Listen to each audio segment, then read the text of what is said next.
തുടർന്നുള്ള സമയങ്ങൾ നമ്മൾ ദൈവവചനത്തിന് മുമ്പിലായിരിക്കുകയാണ്. വളരെ പ്രാർത്ഥനയോടുകൂടി നമുക്ക് ഒന്നിച്ച് ദൈവസ്നാനിക്കുവാൻ കഴിയട്ടെ. और कुछ समय चंद समय हम जो है आगे परमेश्वर के वचन के और जो है हम लगेंगे और आप सब प्रार्थना में जो है भरे रहिएगा। നമ്മൾ എത്രത്തോളം പ്രാർത്ഥിക്കുന്നുവോ, എത്രത്തോളം ആഗ്രഹിക്കുന്നുവോ, അതിനനുസരിച്ച് ദൈവത്തിന് ഇന്ന് പകൽക്കാലം നമ്മളോട് ഇടപെടുവാൻ കഴിയും. और हम जितना प्रार्थना करते हैं और जितना आग्रह करते हैं उस तरीके से परमेश्वर हमारे दिलों से जो है बात करे। അവൻ ആഗ്രഹിച്ച ആത്മാക്കളെ തൃപ്തിപ്പെടുന്ന ഒരു ദൈവമാണ്. और जिस आत्मा जो है जो आग्रह रखता है उस आत्मा को जो है तृप्त करने वाला परमेश्वर है अपना परमेश्वर। പലവിധമായ പ്രാർത്ഥനാ വിഷയങ്ങൾ കേൾക്കുവാൻ നമുക്കിടയായി തീർന്നല്ലോ. और तरह तरह के प्रार्थना विषय जो है हमने सुना है। നമ്മുടെ കൂട്ടായ്മയിൽ തന്നെ രോഗികളായി ഭാരപ്പെടുന്നുണ്ട്. ദൈവർക്ക് പരിപൂർണമായി സൗഖ്യം വേഗത്തിൽ കൊടുക്കട്ടെ. और हमारे बीच ही बहुत सारे लोग हैं जो रोग से पीड़ित है, जो इन्फेक्टेड है, उनको परमेश्वर एक जल्द से जल्द चंगाई दे। നമ്മൾ ആ വിഷയങ്ങൾക്ക് വേണ്ടി പ്രാർത്ഥിച്ചതുകൊണ്ട് ഞാൻ വീണ്ടും അതിനെക്കുറിച്ച് ഓർപ്പിക്കാൻ ആഗ്രഹിക്കുന്നില്ല. और हमने क्योंकि उस विषयों के लिए प्रार्थना किया है इसलिए मैं दोबारा से वो विषय याद नहीं दिलाना चाहता। എങ്കിലും നമ്മുടെ അയൽ സഭയിൽ കഴിഞ്ഞ ദിവസം പ്രിയ വിശ്വനാഥനങ്ങൾ മരിച്ചു പോകാനിടയായി തീർന്നുവല്ലോ. और अपने जो बाजू के जो कलीसिया है, मतलब अपनी जो समा कलीसिया है, वहां पे प्रिय विश्वनाथन अंकल जो है इस दुनिया से जो है चल बसे। നമുക്ക് ഏവർക്കും വളരെ ദുഃഖവും ഒരു ഞെട്ടലും ഉളവാക്കിയ ഒരു വാർത്തയായിരുന്നു അദ്ദേഹത്തിന്റെ പെട്ടെന്നുള്ള വേർപാട്. और जब हमने वो खबर सुना तो हम भी जो है आश्चर्यचकित हो गए और हमें भी एक अलग अलग तरीके का एक डर जो है लगने लगा। അദ്ദേഹം നമ്മുടെ കൂട്ടായ്മയുടെ അംഗമായിരിക്കുന്നത് കൊണ്ടും ദൈവസ്ഥ അംഗമായിരിക്കുന്നതുകൊണ്ടും വളരെ ആത്മാർത്ഥതയോടെ നമുക്ക് ആ കുടുംബത്തെ ദൈവകരങ്ങളിൽ ഏൽപ്പിച്ചു കൊടുത്തുകൊണ്ട് പ്രാർത്ഥിക്കുവാൻ കഴിയണം. क्योंकि वो अपने मेल मिलाप में जो है शामिल होते हैं और अपने ही एक कलीसिया में जो है वो जो है भाग लेते हैं, तो इस वजह से हमें जो है उनके लिए, उनके परिवार के लिए प्रार्थना करना बेहद जरूरी है। ദുഃഖത്തിലായിരിക്കുന്ന പ്രിയ ആന്റി കുഞ്ഞുങ്ങൾ ദൈവർക്ക് വേണ്ടത് ആശ്വാസം കൂടുതലും കൊടുക്കട്ടെ. और प्रिय आंटी और उनके जो बच्चे हैं उनके लिए भी आप जो है याद करके प्रार्थना करें। ദൈവമക്കളെ, നമ്മുടെ ചുറ്റുപാടും രോഗം വളരെ വർദ്ധിച്ചുകൊണ്ടിരിക്കുകയാണ്. നമുക്ക് ഒരുപാട് ശ്രദ്ധിക്കേണ്ടിയിരിക്കുന്നു, അധികം പ്രാർത്ഥിക്കേണ്ടിയിരിക്കുന്നു. നമ്മളെല്ലാവരെയും കർത്താവ് സംരക്ഷിക്കേണ്ടതിന് വേണ്ടി അന്യോന്യം നമുക്ക് പ്രാർത്ഥനയിൽ ഓർക്കുവാൻ കഴിയണം. और प्रिय परमेश्वर के बच्चों में एक चीज आपसे याद दिलाना चाहता हूँ, अपने इर्द गिर्द जो है ये रोग से पीड़ित जो लोग हैं या फिर ये रोग जो है दिन बर दिन बढ़ते जा रहा है, तो इसलिए हमें एक दूसरे के लिए प्रार्थना करना, एक दूसरे को प्रार्थना में याद रखना बहुत जरूरी है। 2020 കൂടുതൽ സ്പീഡിലാണ്, കൂടുതൽ ഏരിയയിലാണ് ഈ കാലഘട്ടങ്ങളിൽ കോവിഡ് വർദ്ധിച്ചുകൊണ്ടേയിരിക്കുന്നത്. और 2020 में जिस तरीके से बढ़ा था उससे ज्यादा तेजी से जो है अपने एरियाज में जो है ये कोविड जो है बढ़ रहा है। നമ്മൾ അറിയുന്ന പോലെ നോർത്ത് ഇന്ത്യയിലെ പല സ്റ്റേറ്റുകളിൽ ഏരിയ ബേസ് ചെയ്ത് അവർ ലോക്ക്ഡൌൺ ഇട്ടിരിക്കുകയാണ്. പലർക്കും പുറത്തിറങ്ങുവാനോ സാധനങ്ങൾ വാങ്ങുവാനോ കഴിയാത്ത അവസ്ഥയിൽ ഇപ്പോഴുമുണ്ട്. എങ്കിലും അവിടേക്ക് ആയിരിക്കുന്നവരെയും ആ ദേശങ്ങളെയും ഓർത്തുകൊണ്ട് നമുക്ക് പ്രാർത്ഥിക്കേണ്ടത് വളരെ ഉത്തരവാദിത്തമുള്ള കാര്യമാണ്. और नॉर्थ इंडिया के अलग अलग जगहों में जो है एरिया बेस करके जो है वो कंटामिनेशन जोन जो है वो लोग बना रहे हैं, तो उनके लिए भी हमें जो है प्रार्थना करना बेहद जरूरी है। നമ്മൾ ചിന്തിക്കുന്ന പോലെ ഇനി എന്ന് സ്കൂളുകൾ തുറക്കും, കോളേജുകളുടെ കാര്യം എങ്ങനെയാകും, അങ്ങനെ പലവിധമായി ചിന്തിക്കാൻ ഭാരപ്പെടുന്ന ഒരുപാട് പേർ നമ്മുടെ ചുറ്റുമുണ്ട്. അതുകൊണ്ട് നമുക്ക് വളരെ പ്രാർത്ഥിക്കണം. ദൈവം ഈ വിഷയത്തിൽ അത്ഭുതം ചെയ്തേ മതിയാവുകയുള്ളൂ. और हमें भी जो है बहुत प्रार्थना में जो है भरे रहना बहुत जरूरी है। स्कूल गोइंग स्टूडेंट्स के लिए हमें जो है प्रार्थना करना बहुत जरूरी है, क्योंकि जिस तरीके से कंटामिनेशन जोन जिस तरीके से बढ़ रहा है उस तरीके से हमें इसके लिए जो है स्पेसिफिकली बहुत प्रार्थना करना बेहद जरूरी है। നമ്മളെക്കാളും എത്രയോ ആയിരക്കണക്കിന് കിലോമീറ്റർ അകലെ കിടക്കുന്ന ചൈനയുടെ ഒരു സ്ഥലത്തുനിന്ന് പുറപ്പെട്ട വൈറസ് ആണ് നമ്മുടെ അയൽവക്കത്തും എത്തി നമ്മുടെ ഉള്ള ആൾക്കാരെ കൊന്നുകളയുവാനിടയായി തീർന്നത്. और हमारे कितने हजारों किलोमीटर दूर एक चाइना के एक शहर में जो है हुआ एक ऐसा एक रोग जो है अपने बाजू, मतलब अपने नेबर्स तक जो है पहुंच चुका है और अपने शहर में भी जो है आ गया है। അതുകൊണ്ട് ഈ ദിവസങ്ങളിൽ അധികം ശ്രദ്ധയോടെ നമുക്ക് ഈ വിഷയത്തിന് വേണ്ടി പ്രാർത്ഥിക്കുവാൻ കഴിയണം. तो इस वजह से इन दिनों जो है हमें अधिक जो है ध्यान देके हमें इस विषय के लिए जो है प्रार्थना करना है। എന്തുകൊണ്ട് പ്രാർത്ഥിക്കണം എന്നതിന് ഞാൻ ചെറിയൊരു ഉദാഹരണം വേഗത്തിൽ പറയാം. और किस वजह से हमें जो है प्रार्थना करना है, मैं एक छोटा सा उदाहरण आपसे देना चाहता हूँ। നമുക്കറിയാം ഈ വൈറസ് നമ്മൾ സോപ്പിട്ട് കൈ കഴുകിയാൽ അല്ലെങ്കിൽ സാനിറ്റൈസർ അടിച്ചാൽ നശിച്ചു പോകും, അപ്പോൾ തന്നെ ഇല്ലാതായി പോകും. और हम जानते हैं कि ये जो वायरस है ये अगर हम साबुन से हाथ धो ले या फिर सैनिटाइजर लगा ले तो ये वायरस खत्म हो जाएगा। സെക്കൻഡ്, ഇത് അതിൽ തന്നെ അല്പം ഹെവി ആയിരിക്കുന്നുണ്ട്. ഇതിങ്ങനെ ഒരു ഡസ്റ്റ് പോലെ പറന്ന് നടക്കുവാൻ കഴിയത്തുമില്ല. മാസ്ക് ഉള്ള ലെയറിനകത്ത് കടക്കുവാൻ കഴിയാത്തത്ര വലിപ്പവും അതിനുണ്ട്. और क्योंकि ये जो वायरस है ये हैवी है, इस वजह से जो है एयरबॉर्न, मतलब जिस तरीके से हवा में ये नहीं बहता है ऐसा बोला जाता है, और मास्क के अंदर भी नहीं घुसता ऐसा भी बोला जाता है। അപ്പോൾ ഈ വൈറസ് വന്നപ്പോൾ തന്നെ അതിന്റെ കൂടെ ഒരു പോം വഴിയും കൂടെ ഉണ്ട് എന്ന് നമ്മൾ തിരിച്ചറിയണം. तो जब ये वायरस आया तो उसका एक रेमेडी भी है, मतलब उसका एक, उससे हम किस तरीके से बाहर आ सकते हैं वैसा एक रेमेडी भी है, ऐसा हम आप समझ लीजिए। ഞാൻ ചിന്തിച്ചു, ഇല്ല നമ്മൾ ചിന്തിക്കാറുണ്ട്, ഒരുപക്ഷെ ഇത് ഒരു സോപ്പിട്ട് കഴുകിയാലോ സാനിറ്റൈസ് അടിച്ചാലോ ചത്തുപോകാത്തതോ ഇങ്ങനെ അന്തരീക്ഷത്തിൽ പറന്നടക്കുന്ന ഒരു വൈറസ് ആയിരുന്നുവെങ്കിൽ ലോക ചരിത്രം ഇല്ലെങ്കിൽ മനുഷ്യകുലം എത്രയോ പണ്ടേ ഈ ഭൂമിയിൽ നിന്ന് മാറ്റപ്പെട്ടു പോകുമായിരുന്നു. और अगर हम मैं सोचता हूँ कि अगर ये वायरस इस तरीके का एक वायरस होता कि अगर सैनिटाइजर लगाने से या फिर साबुन से हाथ धोने से अगर खत्म ना होने वाला एक वायरस होता, या फिर एयरबॉर्न होता, यानी कि उड़ उड़ के अगर हवा में अगर इन्फेक्ट करने वाला एक वायरस होता, तो कितने इंसान जो है इस दुनिया से जो है हटा दिए जाते। അപ്പോൾ ഇത് ദൈവം അയച്ചതാണെന്നൊക്കെ പറയാൻ കഴിയത്തില്ല എങ്കിലും ദൈവം അറിയാതെ അല്ല ഇത് സംഭവിച്ചിരിക്കുന്നത്.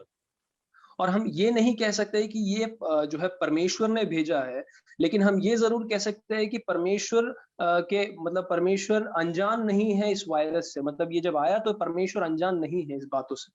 ഈ വൈറസ് ഉള്ളപ്പോൾ തന്നെ അതിന് കൂടെ ഒരു പോംവഴിയും ഉള്ളതുകൊണ്ട് ദൈവങ്ങളെ തിരിച്ചറിയണം. അതിന്റെ അർത്ഥം നമ്മൾ പ്രാർത്ഥിച്ചാൽ ഇത് മാറിപ്പോകും എന്നുള്ളത് തന്നെയാണ് ഇതിന്റെ അർത്ഥം. और अगर ये वायरस जब आया तो उसके साथ उसका एक रेमेडी भी है, यानी कि उसका एक मतलब उसको खत्म करने का भी एक तरीका है। उसका ये मतलब बताता है कि अगर हम प्रार्थना करें तो परमेश्वर हमें इससे जरूर जो है छुटकारा देगा। നമ്മൾ പത്രോസിന്റെ ലേഖനത്തിലും യെശയ്യാവിന്റെ പ്രവചനത്തിലൊക്കെ പഠിക്കുമ്പോൾ അവിടെ വായിക്കുമ്പോൾ കാണുവാൻ സാധിക്കുന്നു, യേശുവിന്റെ ക്രൂശ് മരണത്തിലൂടെ നമുക്ക് വന്ന രോഗസൗഖ്യത്തെ കുറിച്ച് യെശയ്യാവിൽ പറയുന്നു, അവന്റെ അടിപ്പിണരാൽ നമുക്ക് സൗഖ്യം വന്നിരിക്കുന്നു. പത്രോസ് പറയുകയാണ്, നമ്മുടെ സാക്ഷാത് നമ്മുടെ രോഗങ്ങളെ അവൻ വഹിച്ചുകൊണ്ട് ക്രൂശിന്മേൽ കയറി.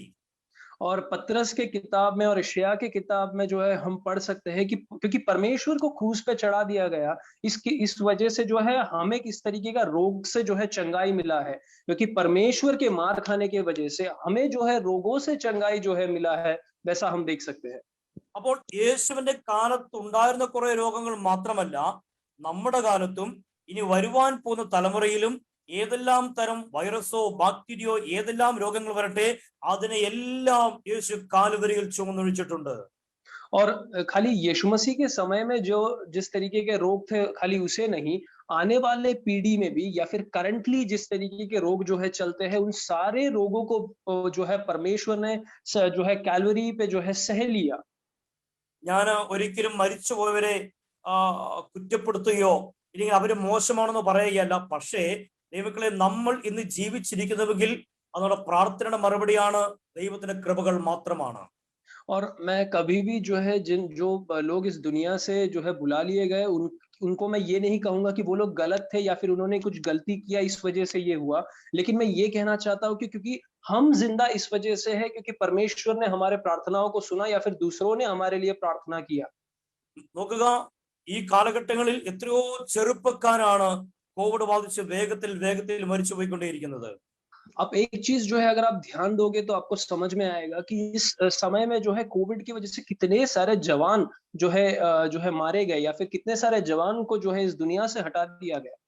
എത്രയോ പ്രശസ്തർ, എത്രയോ അധികം പണമുള്ളവർ, അവർക്ക് എത്ര പണം കൊടുക്കുവാൻ തയ്യാറായിരുന്നു, പക്ഷേ ഏത് ട്രീറ്റ്മെന്റ് എടുക്കുവാനും അവർ തയ്യാറായിരുന്നു, പക്ഷേ അവരൊക്കെ പലരും മരിച്ചുപോയ വാർത്തകൾ നമ്മൾ ദിവസങ്ങൾ കേൾക്കുവാനിടയായി തീർന്നു. और हमने जो है न्यूज में भी जो है हमने सुना होगा कि बहुत सारे जो है फेमस लोग और बहुत सारे धनी लोग, मतलब जो जितना खर्चा कर सकते हैं उतने, मतलब उनके पास उतना ज्यादा पैसा है, उन लोगों को भी जो है इस दुनिया से बुला लिया गया और वो भी जो है मर गए वो लोग। എന്നാൽ ഇവിടെയെല്ലാം നമ്മൾ സംരക്ഷിക്കപ്പെട്ടത് ദൈവത്തിന് നമ്മോട് കൃപയുണ്ടായിരുന്നു, നമ്മുടെ പ്രാർത്ഥനകൾ അത്ഭുതങ്ങൾ ചെയ്യുവാനിടയായി തീർന്നു. क्योंकि यहाँ पे हर एक स्थानों में परमेश्वर ने हमें रक्षा इसलिए किया क्योंकि परमेश्वर का कृपा हमारे ऊपर था और परमेश्वर ने जो है प्रार्थना सुना इस वजह से था। അതുകൊണ്ട് ദൈവമക്കളെ, ഈ ദിവസങ്ങളിൽ നമ്മൾ ഇപ്രകാരം ആഗ്രഹിക്കണം, പ്രാർത്ഥിക്കണം, ദൈവമേ ഞങ്ങൾ പ്രാർത്ഥിക്കുമ്പോൾ കോവിഡിനാൽ വലയുന്നവർ യേശുവിന്റെ നാമത്തിൽ സൗഖ്യമാകണം, എന്ന് നമുക്ക് പ്രാർത്ഥിച്ചു തുടങ്ങണം. और इन दिनों हमें इस तरीके से प्रार्थना करके शुरुआत करना है कि हे परमेश्वर, जब हम प्रार्थना करें तो जो कोविड से जो पीड़ित है उनको जो है परमेश्वर आप चंगाई दे।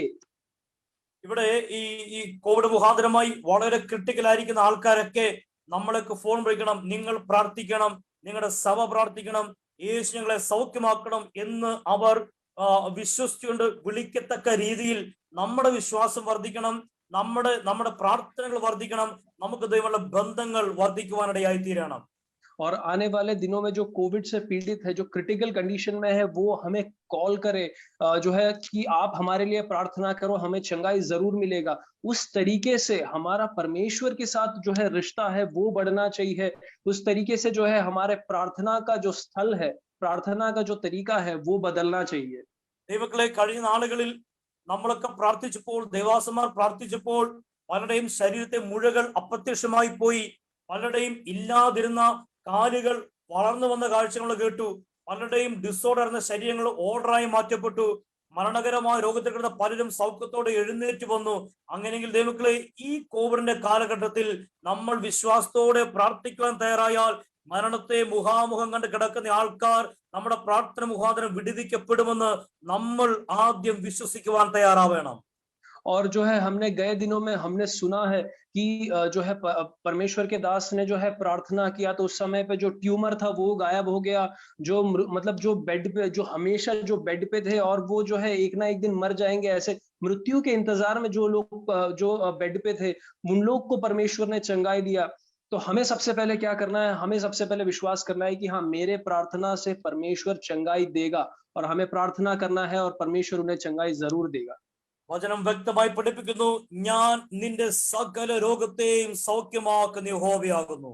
और वचन साफ तौर से हमें बताता है और हमें सिखाता है कि मैं तुम्हारे सारे रोगों से छुटकारा देने वाला परमेश्वर हूं। അടിപ്പണരാൽ നിങ്ങൾ സൗഖ്യമായിരിക്കുന്നു. क्योंकि परमेश्वर ने जो है परमेश्वर ने जो मार जो झेला उस वजह से हमें जो है चंगाई मिला है। പുതിയ നിയമത്തിലെ യേശുവിന്റെ അത്ഭുതങ്ങൾ പഠിച്ചു നോക്കുക. ആ കാലഘട്ടങ്ങളിലെ ഏറ്റവും വലിയ രോഗമായിരുന്നു ലെപ്രസി, കുഷ്ഠരോഗം. യേശു അവനെ അരികിൽ ചെന്ന് അവന്റെ ശരീരത്തിന്മേൽ തൊട്ട് അവനെ സൗഖ്യമാക്കി. और हम जो है नए नियम में हम देख सकते हैं कि परमेश्वर जब थे उस समय का एक बहुत बड़ा रोग था जो लेप्रेसी, मतलब वो जो कोढ़ी व्यक्ति था, तो उसमें परमेश्वर ने जो है छुटकारा दिया, उससे परमेश्वर ने जो है चंगाई दिया, वो हम देख सकते हैं। അതുപോലെ തന്നെ ഒരു കാലഘട്ടത്തിലെ വലിയ രോഗമായിരുന്നു പേപ്പട്ടി ബാധ. പട്ടികൾ കടിച്ച് മനുഷ്യന് പേടിക്കുന്ന അവസ്ഥ. ആ കാലഘട്ടങ്ങളിലും പേപ്പട്ടി കടിച്ചിട്ട് ഒരു കുത്തിവെപ്പ് പോലും എടുക്കാതെ പ്രാർത്ഥിച്ച് സൗഖ്യമായ ഒരുപാട് വിശ്വാസ വീരന്മാരുടെ ചരിത്രം നമ്മൾ കേട്ടവരാണ്. और एक समय ऐसा था कि जो पागल कुत्ते जब काट लेते हैं तो रैबीज हो जाता था। तो एक समय का जो है बहुत बड़ा वो एक रोग था, तो वो हम देख सकते हैं। और हम ऐसे लोगों को भी हम जानते हैं कि जिनको जो है कुत्तों ने काट लिया, लेकिन उन लोगों ने वैक्सीनेशन नहीं लिया और परमेश्वर ने उन्हें चंगाई दिया। നോക്കണം, കാലഘട്ടങ്ങൾ മുൻപോട്ട് പോകുന്നതനുസരിച്ച് വരുന്ന പുതിയ പുതിയ രോഗങ്ങളുടെ ശക്തിയും കൂടുതലായിരിക്കും. പക്ഷേ ഏത് രോഗം കടന്നു വരട്ടെ, ഏത് അവസ്ഥകൾ കടന്നു വരട്ടെ, അതിനേക്കാൾ വലുതാണ് ദൈവിക വാഗ്ദത്തങ്ങൾ, അതിനേക്കാൾ വലിയ ശക്തിയുള്ളതാണ് ദൈവത്തിന്റെ വചനം, അതിനേക്കാൾ ശക്തിയുള്ളതാണ് യേശുവിന്റെ ക്രൂശിന്റെ ശക്തി എന്നൊക്കെ പൂർണ്ണമായി വിശ്വസിക്കുവാൻ കഴിയണം. और जिस तरीके से पीढ़ी दर पीढ़ी, जिस तरीके से समय दर समय आगे बढ़ रहा है, उसी तरीके से जो रोग है, जो मतलब जो डिसीजेस है, वो भी जो है स्ट्रांग होते जा रहा है, वो आप समझ ले। लेकिन एक चीज है कि रोग भले ही कितना भी स्ट्रांग हो, लेकिन उसके ऊपर परमेश्वर ने हमें जो है जीत जो है दे रखा है। ദൈവമക്കളെ, ഈ കാലഘട്ടങ്ങൾ നമ്മൾ ക്രിസ്തുവിൽ വളരേണ്ട കാലഘട്ടമാണ്. और ये एक ऐसा समय है कि हम जो है परमेश्वर में आगे बढ़े, हम जो है परमेश्वर में ऊपर उठे। നമ്മൾ ദൈവത്തോട് കൂടുതൽ അടുക്കേണ്ട കാലഘട്ടമാണ്. और ये एक ऐसा समय है कि हम जो है परमेश्वर से ज्यादा मेल मिलाव और परमेश्वर से ज्यादा रिश्ता रखे। ദൈവം എന്നിൽ വസിക്കുവാൻ ഞാൻ കൂടുതൽ അവസരങ്ങൾ ഒരുക്കി കൊടുക്കേണ്ട കാലഘട്ടമാണ്. और ये एक ऐसा समय है कि हम जो है परमेश्वर को मौका दे कि हे परमेश्वर, मुझ में आके तुम वास करो। അതുകൊണ്ടാണ് വെളിപ്പാട് പുസ്തകത്തിൽ വചനം പറയുന്നത്, വിശുദ്ധൻ ഇനിയും തന്നെ തന്നെ വിശുദ്ധീകരിക്കട്ടെ. और इस तरीके से जो है वचन में जो है बताता है कि जो पवित्र व्यक्ति है वो अपने आप को और पवित्रता के और जो है बढ़ाए।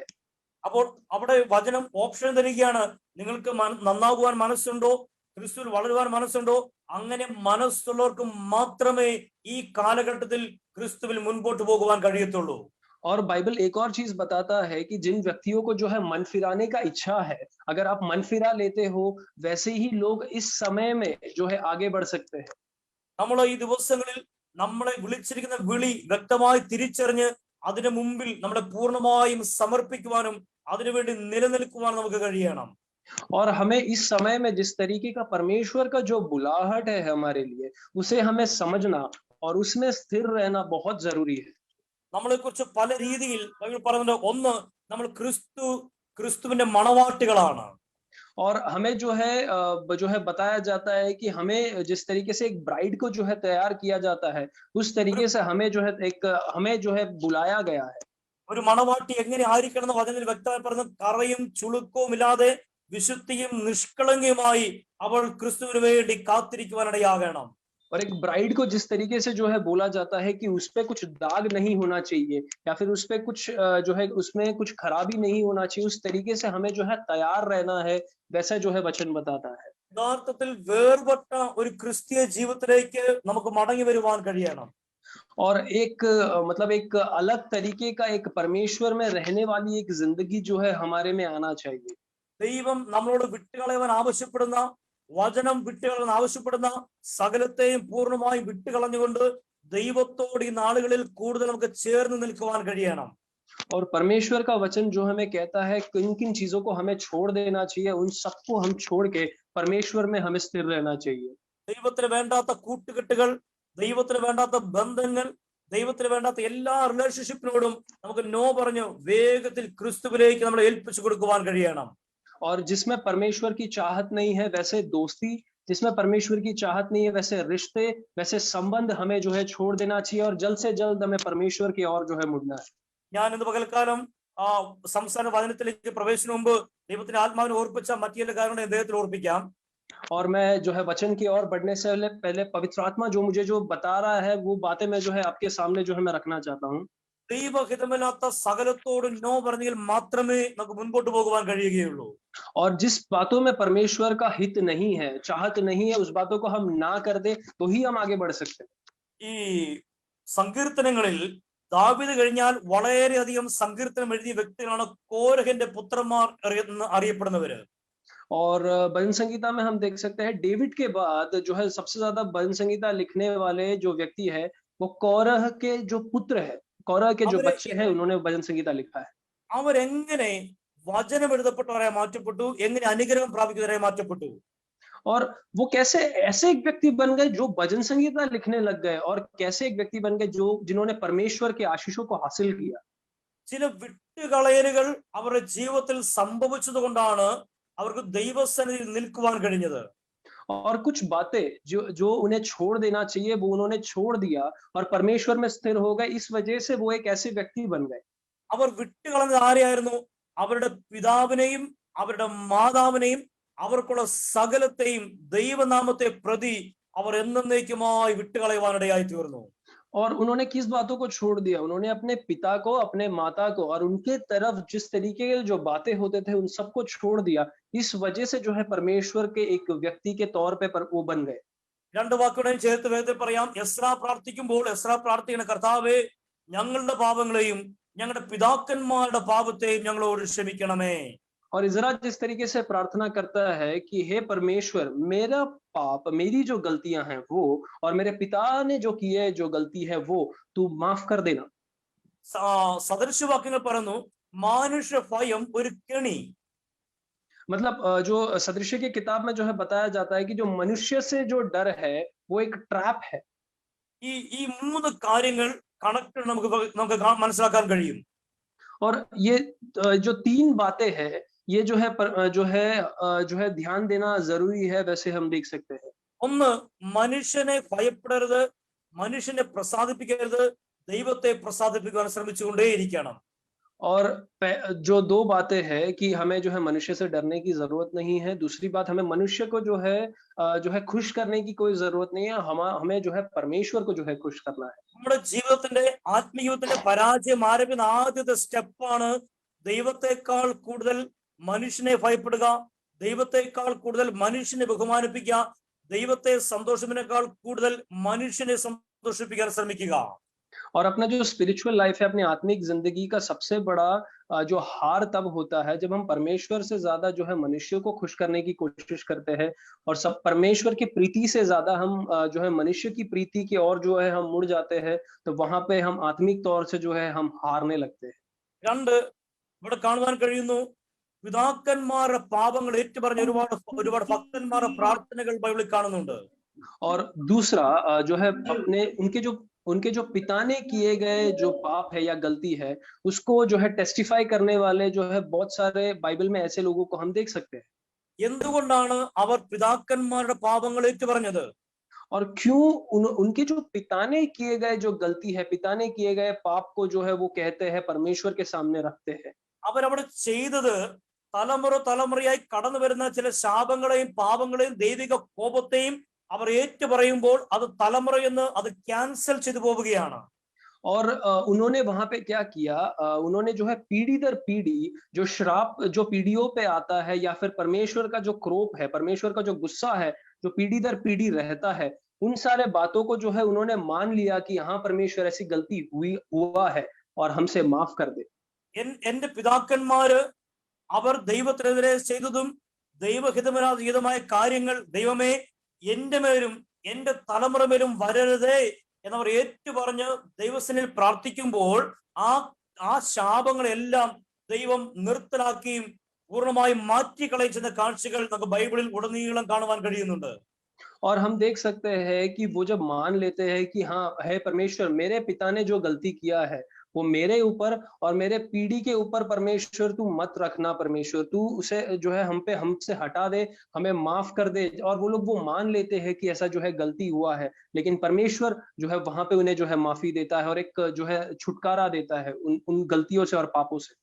അതുകൊണ്ടാണ് പിൽക്കാലത്ത് മോശ ബൈബിളിൽ എഴുതി വെച്ചത്, എൻ മനമേ അവരുടെ മന്ത്രങ്ങളിൽ കൂടരുതേ. और जो है इस तरीके से जो है मूसा जो कहता है कि हे मेरे मन, तुम जो है उनके मंत्रों में जो है मेल मिलाप मत रख। മന്ത്രങ്ങൾ എന്ന് പറയുമ്പോൾ അവരുടെ ഗൂഢാലോചനകൾ അവരുടെ പ്ലാനുകളിൽ കൂടരുതേ. और मंत्र का मतलब ये रहता है कि उनके जो प्लानिंग्स जिस तरीके के रहते हैं, उनके प्लानिंग्स में भी तू जो है शामिल मत हो। അപ്പോൾ ഇവിടെ ഈ പിതാക്കന്മാരുടെ പാപങ്ങൾ ഏറ്റുപറഞ്ഞ് അതിനെ ക്യാൻസൽ ചെയ്ത് അവർ പ്രാർത്ഥിക്കാനുള്ള കാരണം അവരുടെ തലമുറയിലേക്ക് അവരുടെ സമൂഹത്തിന്റെ തിന്മകളും ശാപങ്ങളും കടന്നു വരാതിരിക്കുന്നതിന് വേണ്ടിയാണ്. और जो है ये अपने पिता की जो गलतियां है वो इसलिए मानते हैं ताकि उनका जो झुंड, उनका जो समूह और उनका जो पीढ़ी है उसके ऊपर परमेश्वर का क्रोध और जो श्राप जो रहता है वो ना आए, इसलिए वो जो है मान लेते हैं और परमेश्वर के सामने रख देते हैं। നോക്കണം, ഇങ്ങനത്തെ ചില ശാപങ്ങൾ ചില കുടുംബങ്ങളിലുണ്ട്, ചില സഭകളിലുണ്ടെന്ന് നമ്മൾ തിരിച്ചറിയണം. और ऐसे कुछ कुछ श्राप कुछ कुछ परिवारों में है और कुछ कुछ कलीसियाओं में है, वो आप समझ ले। ഒരു ഭാഷ പറഞ്ഞ സാക്ഷ്യം വേദത്തിൽ പറയാം, തന്നെ ഒരിക്കലും ഒരു ഭവനത്തിൽ പ്രാർത്ഥനയ്ക്കായി വിളിച്ചു. 2-3 ദിവസം ഉപവാസ പ്രാർത്ഥനയാണ്. കാരണം ഇതാണ്, ആ ഭവനത്തിലെ ആണുങ്ങളൊക്കെ 30 വയസ്സ് വരുമ്പോൾ മരിച്ചു പോകുന്നു. और एक परमेश्वर के दास ने एक गवाही दिया था, उनको जो है एक घर में बुलाया गया और वहां पे एक उपवास प्रार्थना रखा गया। उपवास प्रार्थना के कारण पीछे का कारण ये था कि उनके घर के जो लड़के हैं या फिर उनके घर पे जो बच्चे जो पैदा होते हैं वो 30 साल की उम्र तक पहुंचते हैं और उसके बाद वो जो है मर जाते हैं। നമ്മളിങ്ങനെ ചില ഭവനങ്ങളിൽ കണ്ടിട്ടുണ്ടാകുമല്ലോ, ഒരു ഒരു പ്രായമാകുന്നതിന് മുമ്പ് തന്നെ ആ കുടുംബത്തിന് ആണുങ്ങൾ മരിച്ചു പോകുന്ന ചില കാഴ്ചകൾ ചില ചില കുടുംബങ്ങളൊക്കെ നമ്മൾ കണ്ടിട്ടുണ്ടാകാം. और हमने शायद कुछ कुछ परिवारों में हमने जो है ये देखा होगा कि कुछ कुछ परिवारों में जो है बच्चे एक उम्र पहुंचने से पहले जो है वो मर जाते हैं। അപ്പോൾ ഇതൊക്കെ എന്തുകൊണ്ട് സംഭവിച്ചു വെച്ചാൽ ഇതിന് പുറകിലുള്ള ദൈവികമായ നമ്മുടെ ദൈവ കോപം അല്ലെങ്കിൽ ദൈവിക ശാപങ്ങൾ ഇതിന്റെ പിന്നിൽ കിടപ്പുണ്ട്. और ये क्यों होता है अगर हम पूछे तो इसके पीछे कुछ कुछ श्राप और परमेश्वर का जो गुस्सा है वो इस कुछ कुछ बातों के पीछे जो है होता है, वैसे हम जो है समझ सकते हैं। ഈ അനുഭവങ്ങൾ അറിയാമായിരുന്ന ഇസ്രായേലിന്റെ പുതിയ തലമുറകൾ അവർ പിതാക്കന്മാർ അവർ അന്യ ദൈവങ്ങളെ ആശ്രയിച്ചതിലും അവർ അന്യ വിഗ്രഹങ്ങളെ നമസ്കരിച്ചതിലും അന്യ ബലികളെ തിന്നതൊക്കെ അവർ ഏറ്റുപറഞ്ഞ് ആ ശാപത്തെ ക്യാൻസൽ ചെയ്ത് പ്രാർത്ഥിക്കുന്ന പ്രാർത്ഥനകൾ ബൈബിളിലെ ഭക്തന്മാരെ പലരുടെയും ജീവിതത്തിൽ കാണുവാൻ കഴിയുന്നുണ്ട്. क्योंकि ये बातों को जानने वाला इज़राइल की जो नई पीढ़ी है, वो ये बोल के प्रार्थना करता है क्योंकि वो जानते थे कि उनके जो पुराने पिताओं ने जो है गलती किया है, जो है देवी-देवताओं के सामने वो जो है उन लोगों ने जो है पूजा किया है, उनमें जो है शामिल हुए हैं। तो ये नई पीढ़ी जो है ये जानते थे, तो इस वजह से वो प्रार्थना करते हैं और वहाँ पे वो श्राप को जो है खत्म कर दिया जाता है, रोक दिया जाता है, वैसे हम देख सकते हैं। എന്നാൽ ഈ ഭാഗം നമ്മൾ വളരെ ശ്രദ്ധിച്ചത് മനസ്സിലാക്കണം. तो हमें इस भाग को जो है बहुत ध्यान से और समझ के हमें जो है पढ़ना है, वो आप देख सकते हैं। ഞാൻ ക്രിസ്തുവിലായാൽ ഞാൻ പുതിയ സൃഷ്ടിയായി തീരുന്നു, പഴയതെല്ലാം കഴിഞ്ഞുപോയി, ഞാൻ പുതിയൊരു വ്യക്തിയായി മാറ്റപ്പെട്ടു, ഇനി ഒരു ശാപവും എന്നെ ഫോളോ ചെയ്യുകയില്ല. और मैं जब परमेश्वर में हो लेता हूँ, तो मैं एक नया क्रिएशन हूँ, और जो है जो पुरानी जो बातें हैं वो सब खत्म हो चुका है और पुरानी श्राप मेरे ऊपर जो है कभी हावी नहीं हो सकता। എന്റെ കുടുംബത്തിൽ എത്ര മന്ത്രവാദി ഉണ്ടാകട്ടെ, എന്റെ കുടുംബക്കാർ എത്ര ദോഷങ്ങൾ ചെയ്യുന്ന വ്യക്തിയാവട്ടെ, പക്ഷേ ഞാൻ ക്രിസ്തുവിലായാൽ ഞാൻ പുതിയ സൃഷ്ടിയായി ദൈവത്തിന്റെ മകനായി മാറ്റപ്പെടുമ്പോൾ പഴയതെല്ലാം ദൈവം മാറ്റിക്കളഞ്ഞ് ഒരു പുതിയ ജനനത്തിലേക്ക് എന്നെ കൊണ്ടുവരികയാണ്. और भले ही मेरे परिवार में ऐसे लोग हो जो तंत्र मंत्र में जो है हाथ डालने वाले लोग हो, या फिर मेरे घर में ही या फिर मेरे परिवार में ही ऐसे तांत्रिक लोग हो, लेकिन अगर मैं जब परमेश्वर में हो लेता हूँ या फिर परमेश्वर के मार्ग में चलने लगता हूँ, उस समय से सब कुछ रुक जाता है। मेरे पीछे जो हुआ वो सब कुछ खत्म हो जाता है। मैं आपसे परमेश्वर का बच्चा और परमेश्वर मुझे जो पुराने श्राप से जो है छुड़ा लेता है। എന്നാൽ പുതിയ നിയമ കാലഘട്ടങ്ങളിൽ നമ്മളിലേക്ക് എങ്ങനെയാണ് ശാപങ്ങൾ കടന്നു വരുന്നത്, നമ്മളിലേക്ക് എങ്ങനെയാണ് ദൈവിക കോപങ്ങൾ കടന്നു വരുന്നത്? और नए नियम में जो है परमेश्वर का क्रोध, परमेश्वर का गुस्सा और जो श्राप है वो अपनी पीढ़ियों पे और अपने ऊपर किस तरीके से आते हैं, वो हम देख सकते हैं। പുതിയ നിയമ സഭയിൽ പുതിയ നിയമ കാലഘട്ടങ്ങളിൽ നമ്മളിലേക്ക് ശാപങ്ങൾ കടന്നു വരുന്ന വഴികൾ എന്ന് പറഞ്ഞാൽ ദൈവസഭയിലെ കൊള്ളരുതായ്മകളിൽ കൂടിയാണ് ശാപങ്ങൾ സഭയിലേക്ക് കടന്നു വരുന്നത്. और जो नए नियम के जो पीढ़ी है, यानी कि अभी जो नई पीढ़ी है और नए नियम की जो कलीसिया है, उनके ऊपर किस तरीके से श्राप आता है और किस तरीके से परमेश्वर का क्रोध जो है आता है, वो हम देखें तो परमेश्वर की कलीसिया में जो गलत बातें जो होता है, उस ഈ तरीके നമ്മൾ से അപ്പോസ്തല പ്രവൃത്തികൾ 5-ാം അധ്യായം പഠിക്കുമ്പോൾ വായിക്കേണ്ട, അവിടെ കാണുവാൻ കഴിയുന്ന ഒരു അനന്യാസിനെ സഫീറെ കുറിച്ചും അവര് പരിശുദ്ധാത്മാവിനോട് വ്യാജം കാണിക്കുകയും അവര് ദൈവത്താൽ ശപിക്കപ്പെട്ട് വീണ് മരിച്ചു പോകുന്നൊരു കാഴ്ചയും അവിടെ കാണുവാൻ കഴിയുന്നുണ്ട്. और जो है अपोस्तलों की किताब में हम देख सकते हैं एक अनन्यास और सफीरा के बारे में हम पढ़ सकते हैं, क्योंकि वो परमेश्वर के सामने वो गलती करते हैं, तो वो किस तरीके से गिर जाते हैं और उनको जो है खत्म कर दिया जाता है, वो हम देख सकते हैं। ഞാൻ പലപ്പോഴും ചിന്തിച്ച കർത്താവെ, ഓൺ ദ സ്പോട്ടിൽ ദൈവം എന്തുകൊണ്ടാണ് അനന്യാസിനെയും സഫീറയും കൊന്നുകളഞ്ഞത്? और मैं कभी कभार सोचता हूँ कि हे परमेश्वर, ऑन द स्पॉट अनन्यास और सफीरा को क्यों परमेश्वर खत्म कर दिया? അതിന്റെ കാരണം വളരെ സിമ്പിളാണ്. ഞാൻ വേഗത്തിൽ പറഞ്ഞ് അവസാനിപ്പിക്കട്ടെ. ദൈവസഭ അതിന് ശൈശവകാലത്തിലാണ്, അതിന്റെ ചൈൽഡ്ഹുഡ് ഏരിയയിലായിരുന്നു. അതുകൊണ്ട് ഇതിനെക്കുറിച്ച് വ്യക്തമായ ബോധ്യത്തിലേക്ക് ദൈവസഭയ്ക്ക് വരുവാൻ ആ കാലത്ത് കഴിഞ്ഞിരുന്നില്ല. और क्योंकि उस समय पे जो परमेश्वर का कलीसिया था एक बालिक अवस्था में था, इस वजह से जो है वो समझ जो है परमेश्वर की कलीसिया को नहीं था और वो समझ जो है परमेश्वर की कलीसिया में नहीं आया था। അനന്യാസിൽ കൂടെയും സഫീറിൽ കൂടെയും കടന്നു വരുന്ന ഈ ശാപങ്ങൾ ജെറുസലേം സഭ അനുഭവിക്കുവാൻ ദൈവം ആഗ്രഹിച്ചില്ല. और क्योंकि अनन्यास और सफीरा से के द्वारा ये जो श्राप जो आ रहा था, वो यरूशलेम की कलीसिया पे ना आए और परमेश्वर नहीं चाहता था कि वो श्राप यरूशलेम के कलीसिया पे आए।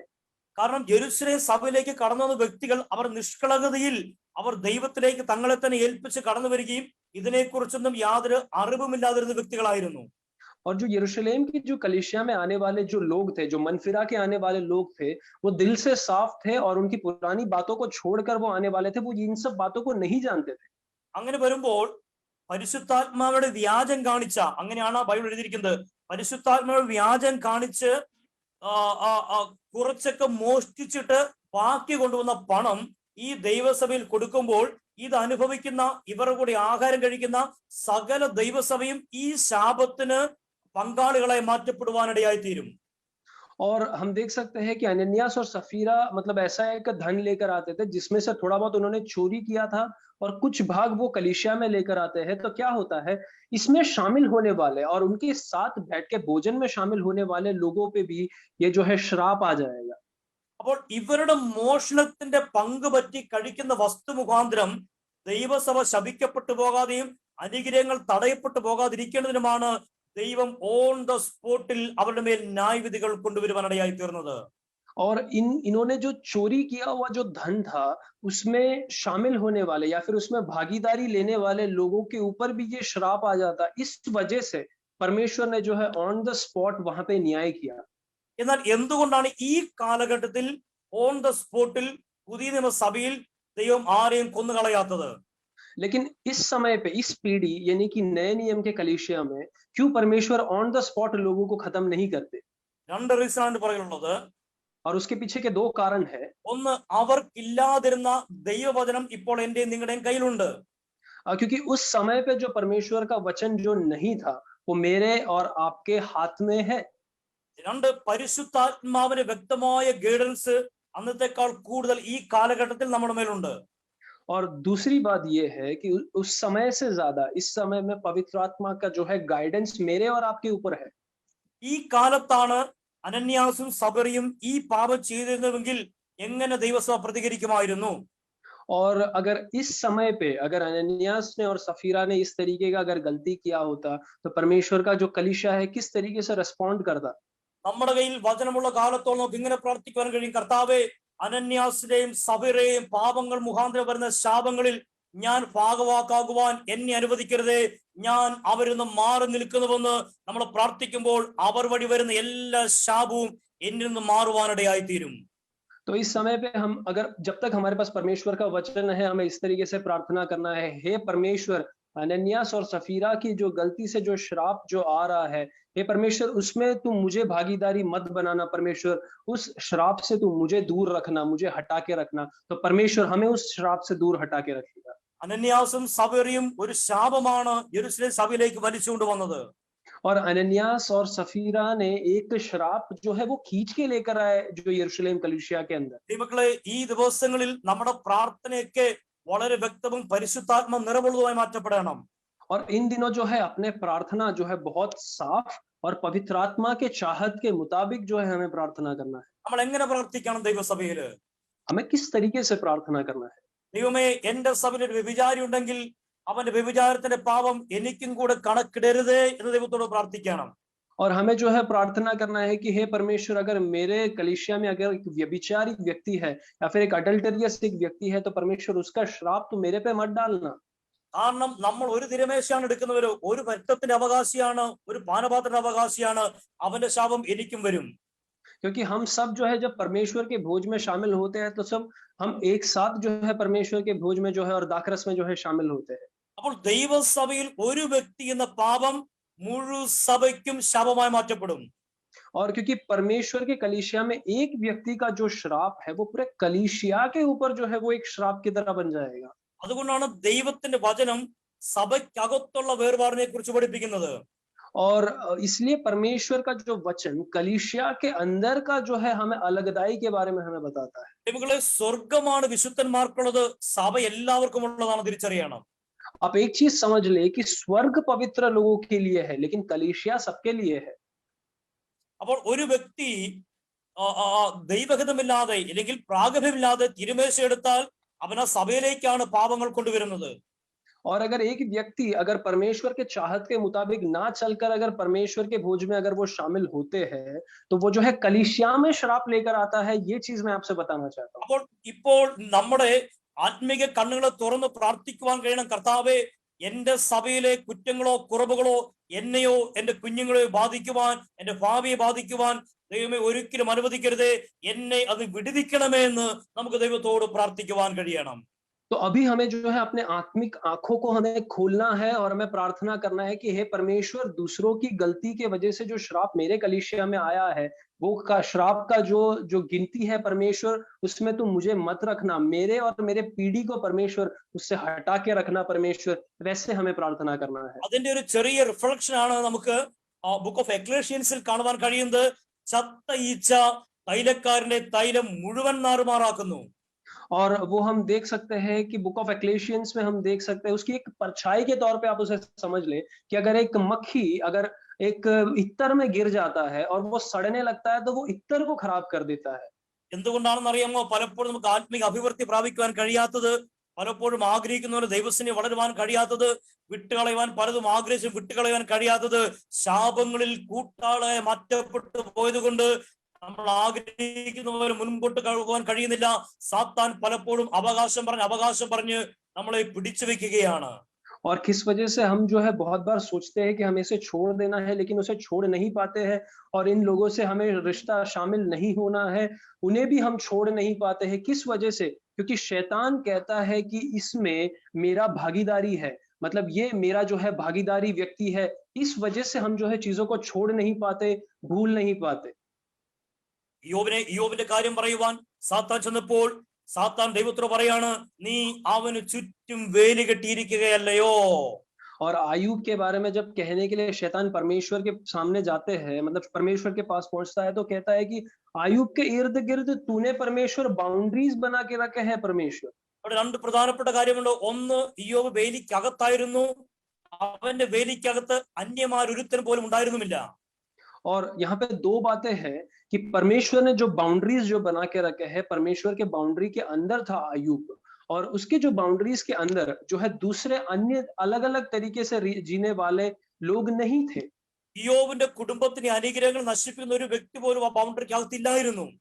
और आयुब के घराने का या फिर आयुब के परिवार के आशीष को खत्म कर देने वाला कोई भी व्यक्ति उसके वो बाउंड्री के अंदर नहीं था। ഇതാണ് വചനം പറയുന്നത്, യഹോവ ഭക്തന്മാർ തമ്മിൽ സംസാരിച്ചു, യഹോവ ശ്രദ്ധ വെച്ച് കേട്ടു. और यही वचन कहता है कि परमेश्वर के भक्त एक दूसरे से बात करते हैं और परमेश्वर ने उसे कान लगा के सुना। ദൈവമക്കളെ, ഈ വാക്യങ്ങൾ ഞാൻ ഇവിടെ അവസാനിപ്പിക്കട്ടെ.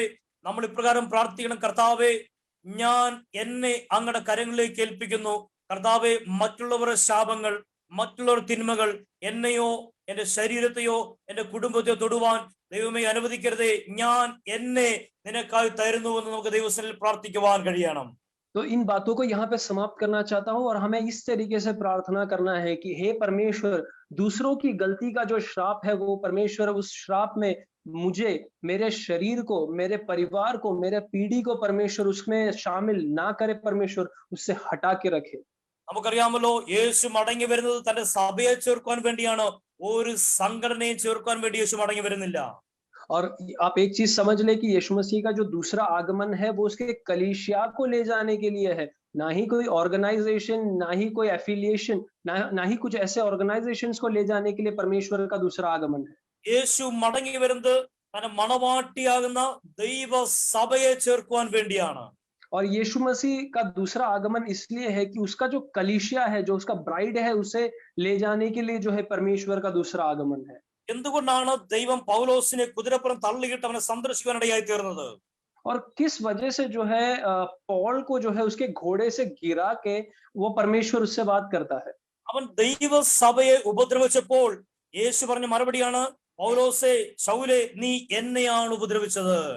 और जब वो जो है परमेश्वर के कलीसिया के खिलाफ जो है वो लोग वो जाते हैं और परमेश्वर के कलीसिया के ऊपर जब वो ताड़ना करते हैं, पीड़ना लाते हैं, तो उस समय पे उसको घोड़े से गिरा के, हे पॉल, हे शाउल, तू मेरे कलीसिया के खिलाफ जो है तू जा रहा है, तू मेरे कलीसिया के ऊपर जो है ये सब पीड़नाएं कर रहा है। അപ്പോൾ ദൈവ സഭ എന്ന് പറയുന്നത് യേശുവിന്റെ മണവാട്ടിയാണ്, യേശുവിന്റെ ശരീരമാണ്. और जो परमेश्वर का जो कलीसिया है वो परमेश्वर का एक ब्राइड के तौर से आप समझ लीजिए, या फिर परमेश्वर के एक शरीर के तौर से आप समझ लीजिए। വചനത്തിനും ദൈവസഭയ്ക്കും ചേർന്ന് പോകുവാൻ കഴിയാത്തത്, അത് വ്യക്തിയാവട്ടെ, സ്വഭാവമാവട്ടെ, എന്തുമാവട്ടെ, അതിന്മേൽ ദൈവിക ന്യായവിധികൾ കടന്നു വരുന്ന കാര്യം മറന്നു പോകരുത്. और परमेश्वर का जो कलीसिया है वो किस तरीके से भी जाए, उसके ऊपर परमेश्वर का जो न्याय विधि है, यानी कि परमेश्वर का जो जस्टिस है, न्याय है, वो उत्तर आएगा, वो आप समझ ले। ചില ആൾക്കാർ ചതിക്കപ്പെടുന്ന ഭാഗം എങ്ങനെയാണ്? ദൈവസഭയിൽ പ്രാർത്ഥനയുണ്ട്, അവർ പറയും, ഞങ്ങൾ ദൈവസഭയിൽ പ്രാർത്ഥനയ്ക്ക് അറ്റൻഡ് ചെയ്യുന്നില്ല, ഞങ്ങൾ കുടുംബം തന്നെ ഇരുന്ന് പ്രാർത്ഥിക്കാം. ദൈവമക്കളെ, അതൊരു വേറൊരു ആത്മാവാണ്, അത് ദൈവസഭയുടെ ദൈവം അംഗീകരിക്കുന്നത് പോലുമില്ല.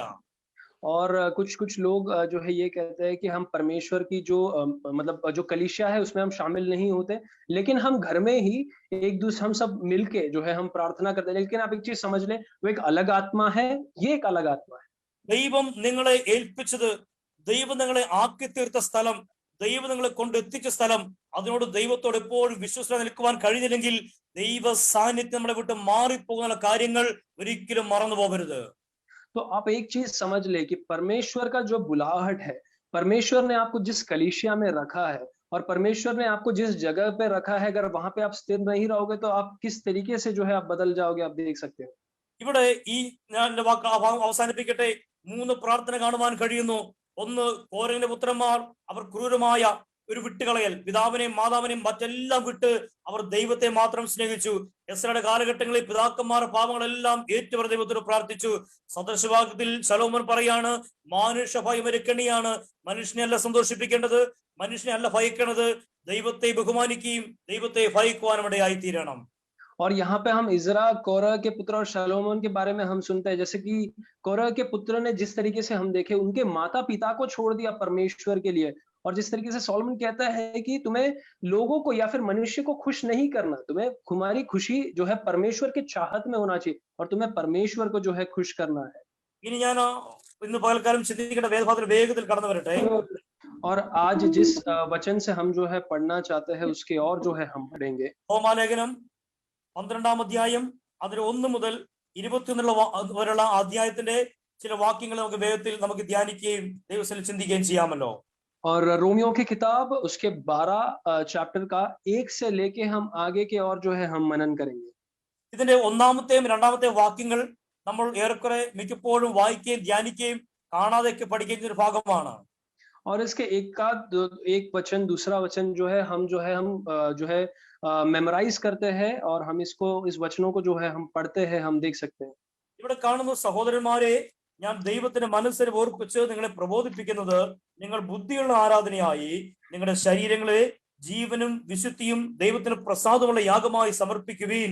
ഈ ലോകത്തിന് അനുരൂപമാകാതെ നന്മയും പ്രസാദവും പൂർണ്ണതയുമുള്ള ദൈവഹിതം ഇന്നതെന്ന് തിരിച്ചറിയണതിന് മനസ്സ് പുതുക്കി രൂപാന്തരപ്പെടുവീൻ. तो हम उसके पहला वचन जो है हम जिस तरीके से पढ़ते हैं, इसलिए हे भाइयों, मैं तुमसे परमेश्वर की दया स्मरण दिलाकर विनती करता हूं कि अपने शरीरों को जीवित और पवित्र और परमेश्वर को भावता हुआ बलिदान करके चढ़ाओ कि तुम्हारी आत्मिक सेवा यही है. ഇവിടെ ഈ ഭാഗം നമ്മൾ വായിക്കുമ്പോൾ പലപ്പോഴും നമ്മൾ ശ്രദ്ധിക്കാതെ പോകുന്ന ഭാഗമാണ് അതിന്റെ 3-ാം വാക്യം മുതൽ 21-ാം വാക്യമുള്ള ഭാഗങ്ങൾ. और हम जब पढ़ते हैं तो हम जो है उसके 3 से लेके 23वां वचन 3 से लेके 23 के वचन जब हम पढ़ते हैं तो वहां पे हम एक चीज हम देख सकते हैं. ഇവിടെ 21 തൊക്കെ 21 വരെയുള്ള ഭാഗങ്ങൾ പഠിക്കുമ്പോൾ പ്രാക്ടിക്കൽ ക്രിസ്ത്യൻ ലൈഫിനെ കുറിച്ചുള്ള വളരെ നല്ല ടീച്ചിങ് ഇവിടെ കാണുവാൻ കഴിയുന്നുണ്ട്. और मैं उसे सही करना चाहूंगा, 3 से लेके 21 तक जब हम पढ़ते हैं तो उसमें हम देख सकते हैं कि एक प्रैक्टिकल क्रिश्चियन लाइफ किस तरीके का होना चाहिए. നമുക്ക് ലഭിക്കുന്ന ചില ദൈവ കൃപകളെ കുറിച്ചും और हमें दिया गया कुछ परमेश्वर के कृपा के बारे में, നമ്മളിൽ ഉണ്ടാകേണ്ട ചില ദൈവിക സ്വഭാവത്തെ കുറിച്ചും നമുക്കവിടെ കാണുവാൻ കഴിയുന്നുണ്ട്. और हमें किस तरीके का परमेश्वर का स्वभाव होना चाहिए वो भी हम देख सकते हैं. നമുക്ക് മണിക്കൂറുകളോളം ധ്യാനിക്കുകയും ചിന്തിക്കുകയും ചെയ്യുന്ന ഭാഗങ്ങൾ ആ ഭാഗത്തുണ്ട്. और यहाँ पे हम देख सकते हैं कि हमें घंटे लगाकर जो है बहुत सारे समय बिताकर हमें जो समझना चाहिए उसके बारे में यहाँ बताया गया है. എങ്കിലും നമുക്ക് മുമ്പ് ചുരുക്കം സമയങ്ങൾ കൊണ്ട് അതിന്റെ ചില വാക്യങ്ങളെ വേഗത്തിൽ നമുക്ക് ധ്യാനിച്ച് മുമ്പോട്ട് പോകാം. और हमारे सामने कुछ समय हम निकाल कर इन वचनों को हम समझकर जो है हम आगे बढ़ेंगे. ഈ വാക്യങ്ങൾ പലതും യാതൊരു എക്സ്പ്ലനേഷൻ ചെയ്യാതെ വ്യക്തമായി നമുക്ക് മനസ്സിലാക്കാൻ കഴിയുന്ന ഭാഗങ്ങൾ തന്നെയാണ്. और ये वचन इस तरीके के वचन है कि बहुत ज्यादा एक्सप्लेनेशन देने की जरूरत नहीं है, उसके बिना ही हम इसे समझ सकते हैं. ഇവിടെ ഇതിൽ 1-ാമത്തെ 2-ാമത്തെ വാക്യത്തിൽ പറയുന്നത് നമ്മുടെ ശരീരങ്ങൾ ദൈവത്തിന് വേണ്ടി ഏൽപ്പിക്കുകയും അത് ദൈവത്തിന് മുമ്പിൽ യാഗമായി മാറ്റപ്പെടുകയും ചെയ്യണം എന്നുള്ള വാക്യമാണ്. और यहाँ पे पहला और दूसरे कलम में हम देख सकते हैं कि हमें हमारा शरीर जो है एक बलिदान के तौर पे जो है परमेश्वर को हमें जो है चढ़ाना है. അപ്പോൾ നമ്മുടെ ആത്മാവ് മാത്രമല്ല, നമ്മുടെ ഉള്ളിൽ വരുന്ന പ്രാർത്ഥനകൾ മാത്രമല്ല, നമ്മുടെ ഔട്ട്വേർഡ് ബോഡി, നമ്മുടെ ഫിസിക്കൽ ശരീരവും കൂടെ ദൈവത്തിന് വേണ്ടി ഒരു യാഗമായി മാറ്റപ്പെടുവാൻ കഴിയണം. और सिर्फ हमारा आत्मा नहीं और ना ही हमारे अंदर से आने वाले जो प्रार्थना है, लेकिन अपना जो फिजिकल जो शरीर है उसे भी हमें एक बलिदान के तौर पे जो है परमेश्वर के सामने चढ़ाना है. ഒരുപക്ഷെ ഞാൻ എന്തിനാണ് ഏറ്റവും കൂടുതൽ സ്നേഹിക്കുന്നതെന്ന് ഞാൻ എന്നോട് തന്നെ ചോദിച്ചാൽ എനിക്കും നിങ്ങൾക്കും പറയാൻ കഴിയും. നമ്മൾ ഓരോരുത്തരും ഏറ്റവും കൂടുതൽ അധികം സ്നേഹിക്കുന്നതും കെയർ ചെയ്യുന്നതും നമ്മുടെ സ്വന്തം ശരീരത്തെയാണ്. और अगर हम खुद से पूछे कि सबसे ज्यादा केयर और सबसे ज्यादा प्यार करने वाला चीज हमारे पास क्या है, तो हम सब कहेंगे कि सबसे ज्यादा मुझे मेरा शरीर से प्यार है. ഇവിടെ ഈ വചനം പറയുന്നു, ഒന്ന് നമ്മുടെ ഔട്ട്വേർഡ് അപ്പിയറൻസ്, നമ്മുടെ ശരീരം ഇത് ദൈവത്തിന് വേണ്ടി ഒരു യാഗമായി നമ്മൾ ഏൽപ്പിച്ചു കൊടുക്കണം. और यहाँ पे बाइबल साफ तौर से कहता है कि आपका जो आउटर अपीयरेंस जो है, जो बाहरी जो अपीयरेंस है, वो उसे परमेश्वर के सामने एक बलि के तौर पे आप चढ़ा दें। അപ്പോൾ സമർപ്പിക്കുമ്പോൾ അടുത്ത സ്റ്റെപ്പാണ് ഈ ലോകത്തിന് അനുരൂപമായി മാറ്റപ്പെടരുത്. और जब आप उसे एक बलि के तौर पे चढ़ाते हो, उसके बाद जो है इस दुनिया से संघर्ष ना बनो, इस दुनिया के समान ना बनो, वैसा भी एक चीज वहां पे बताते हैं। അപ്പോൾ നമ്മുടെ അടുത്ത സ്റ്റെപ്പാണ് നന്മയും പ്രസാദവും പൂർണ്ണതയുമുള്ള ദൈവഹിതം ഇന്നെന്ന് തിരിച്ചറിയേണ്ടതിന് വേണ്ടി നമ്മൾ മനസ്സ് പുതുക്കി രൂപാന്തരത്തിലേക്ക് വരണം. और जो परमेश्वर का चाहत है, परमेश्वर की जो प्रीति जिन बातों में है, उसे समझने के लिए हमारे दिल और दिमाग को हमें साफ करके और परमेश्वर के और निकट आना है, ये भी हम देख सकते हैं। നമ്മുടെ മാനസാന്തരം ഇല്ലെങ്കിൽ രൂപാന്തരം എങ്ങനെയായിരിക്കണം? 3 കാര്യം പറയുന്നത്. ഒന്ന്, നന്മ, പ്രസാദം, പൂർണ്ണതയുള്ള ദൈവഹിതം, ഇതെല്ലാം തിരിച്ചറിയുവാൻ കഴിയുന്ന ഒരു മാനസാന്തരം നമ്മളിൽ ഉണ്ടാകണം. और हमें किस तरीके से मन फिराना है और किस तरीके का जो है हमें हमारे अंदर ट्रांसफॉर्मेशन आना चाहिए, ये हम देख सकते हैं। भली भांति और सिद्ध इच्छा को, जो परमेश्वर की सिद्ध इच्छाएं हैं, उसे समझने के योग्य हम अपने आप को बना ले, उस तरीके से हमें जो है മാനസാന്തരമല്ല, ഒരു നോർമൽ മാനസാന്തരമല്ല, ദൈവഹിതങ്ങൾ തിരിച്ചറിയുവാൻ കഴിയത്തക്ക രീതിയിലുള്ള ഒരു മാനസാന്തരം നമുക്ക് ഉണ്ടാകുവാൻ കഴിയണം. एक साधारण तौर से एक ट्रांसफॉर्मेशन या फिर एक मनफिराव नहीं, लेकिन परमेश्वर के चाहत को समझने लायक एक मनफिराव हमें आना चाहिए। അതിനെ ഞാൻ ആ ഭാഗം എക്സ്പ്ലെയിൻ ചെയ്യുന്നില്ല, മുമ്പോട്ട് കടന്നു വരാം. എങ്ങനെയാണ് പ്രാക്ടിക്കൽ ക്രിസ്ത്യൻ ലൈഫ് നടത്തേണ്ടതെന്ന് ഇവിടെ വളരെ വ്യക്തമായി അവിടെ എഴുതി വെച്ചിട്ടുണ്ട്. और मैं ज्यादा उसमें से बातें को बताना नहीं चाहूंगा, मैं आगे एक प्रैक्टिकल क्रिश्चियन लाइफ किस तरीके से होना चाहिए वो हम 3 से आगे, 5-ാം വാക്യം ഞാൻ വേഗത്തിൽ വായിച്ച് മുമ്പോട്ട് പോകാം. और उसका 5वें कलम को मैं जो है पढ़ना चाहूंगा। അതുപോലെ പലരായ നാം ക്രിസ്തുവിൽ ഒരു ശരീരവും എല്ലാവരും തമ്മിൽ അവയവങ്ങളും ആകുന്നു. और वैसे ही हम जो बहुत है मसीह में एक देह होकर आपस में एक दूसरे के अंग है। ഞാൻ മുമ്പേ പറഞ്ഞ വാക്യത്തോട് ഇത് വളരെ കണക്റ്റഡ് ആണ്. വചനം പറയുകയാണ്, പലരായ നാം ക്രിസ്തുവിൽ ഒരു ശരീരവും എല്ലാവരും തമ്മിൽ അവയവങ്ങളുമാകുന്നു. और जो पहला जो वचन जो बताया गया था उसके साथ ये कनेक्टेड है। हम सब अलग हैं, लेकिन हम परमेश्वर में एक शरीर बनकर एक एक अंग के तौर पे, एक एक बॉडी पार्ट्स के तौर पे हम जो है काम करते हैं।